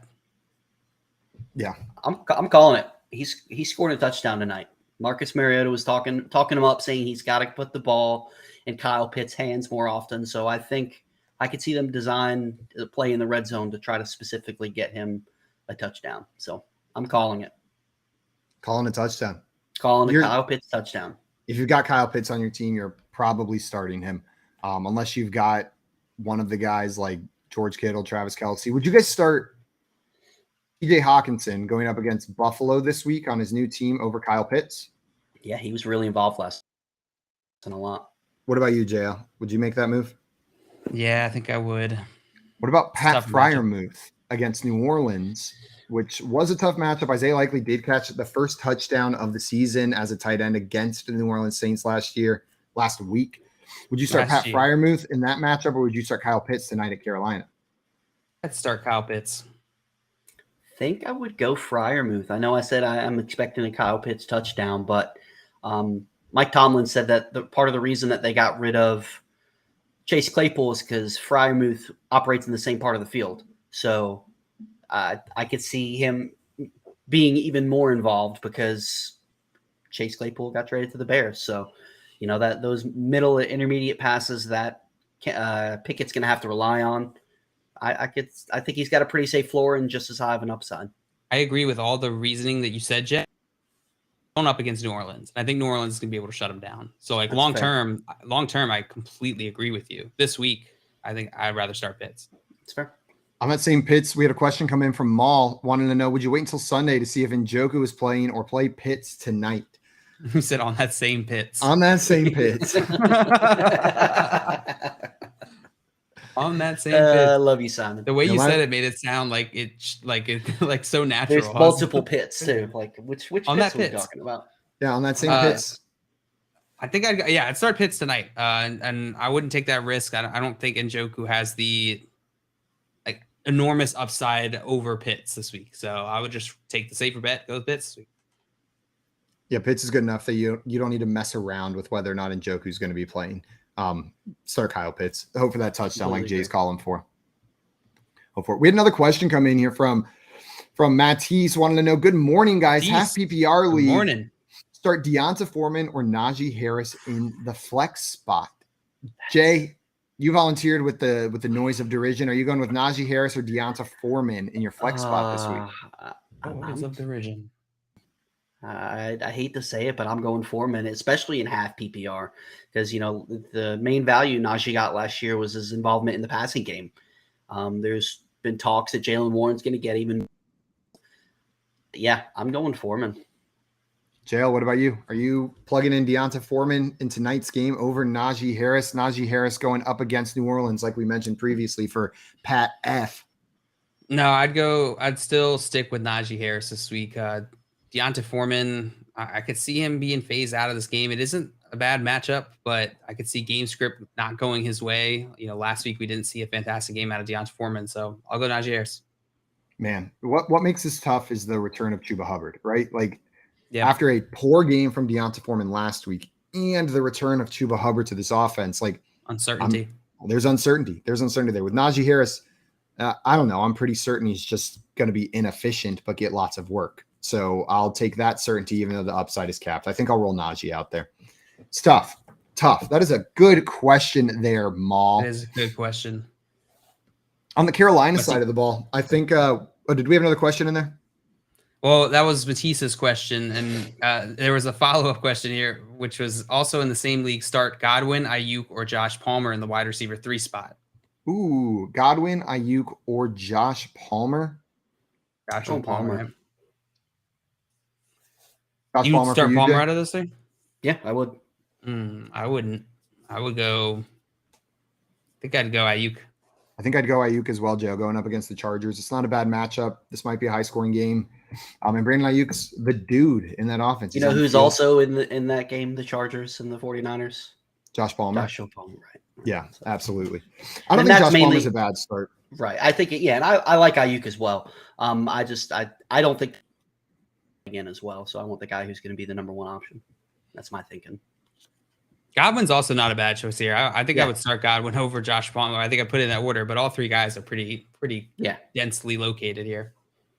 Pretty good problem you got over there. Pretty good problem. Also, Tommy in here letting us know tonight's game, it will be like PJing in the wind. PJing in the wind. Another winner from Tommy. Another winner. What are you guys thinking about Peach tonight? The Peach to Deej connection. He's getting that start again after getting benched for Baker Mayfield. Is Peach a startable fantasy quarterback in Superflex leagues in this weather? Or are you avoiding it altogether? Superflex. I think he is startable. He could going against Atlanta. It is not a difficult matchup. AJ Terrell, who is one of their probably brightest stars this season, is not. I believe he's not playing this week. That scared the hell was out the of confirmation. AJ Terrell is not playing this week. Confirmed by IBM's Watson. Thank you. Sponsored by IBM Watson. Yeah, I think he's playable. I would see him as a very back end QB2 this week. Guys, everyone, that is going to be it for us this morning. Enjoy your Carolina Panthers Atlanta Falcons game tonight, and then we will be back live at 7 a.m. Eastern time tomorrow morning. So wake up bright and early and break down this game with us. Stick around here on Better Sports Network the rest of the day, though. Right after this, we've got Moose and Keith, followed by Lunch Money presented by Fantasy Guru, and then Corey Nando and friends right after that, and they love answering all your tough fantasy questions. Until tomorrow morning, though, we are out of here. Enjoy your Thursday night and the rest of your day. Adios, everyone. Bye-bye. Bang, bang.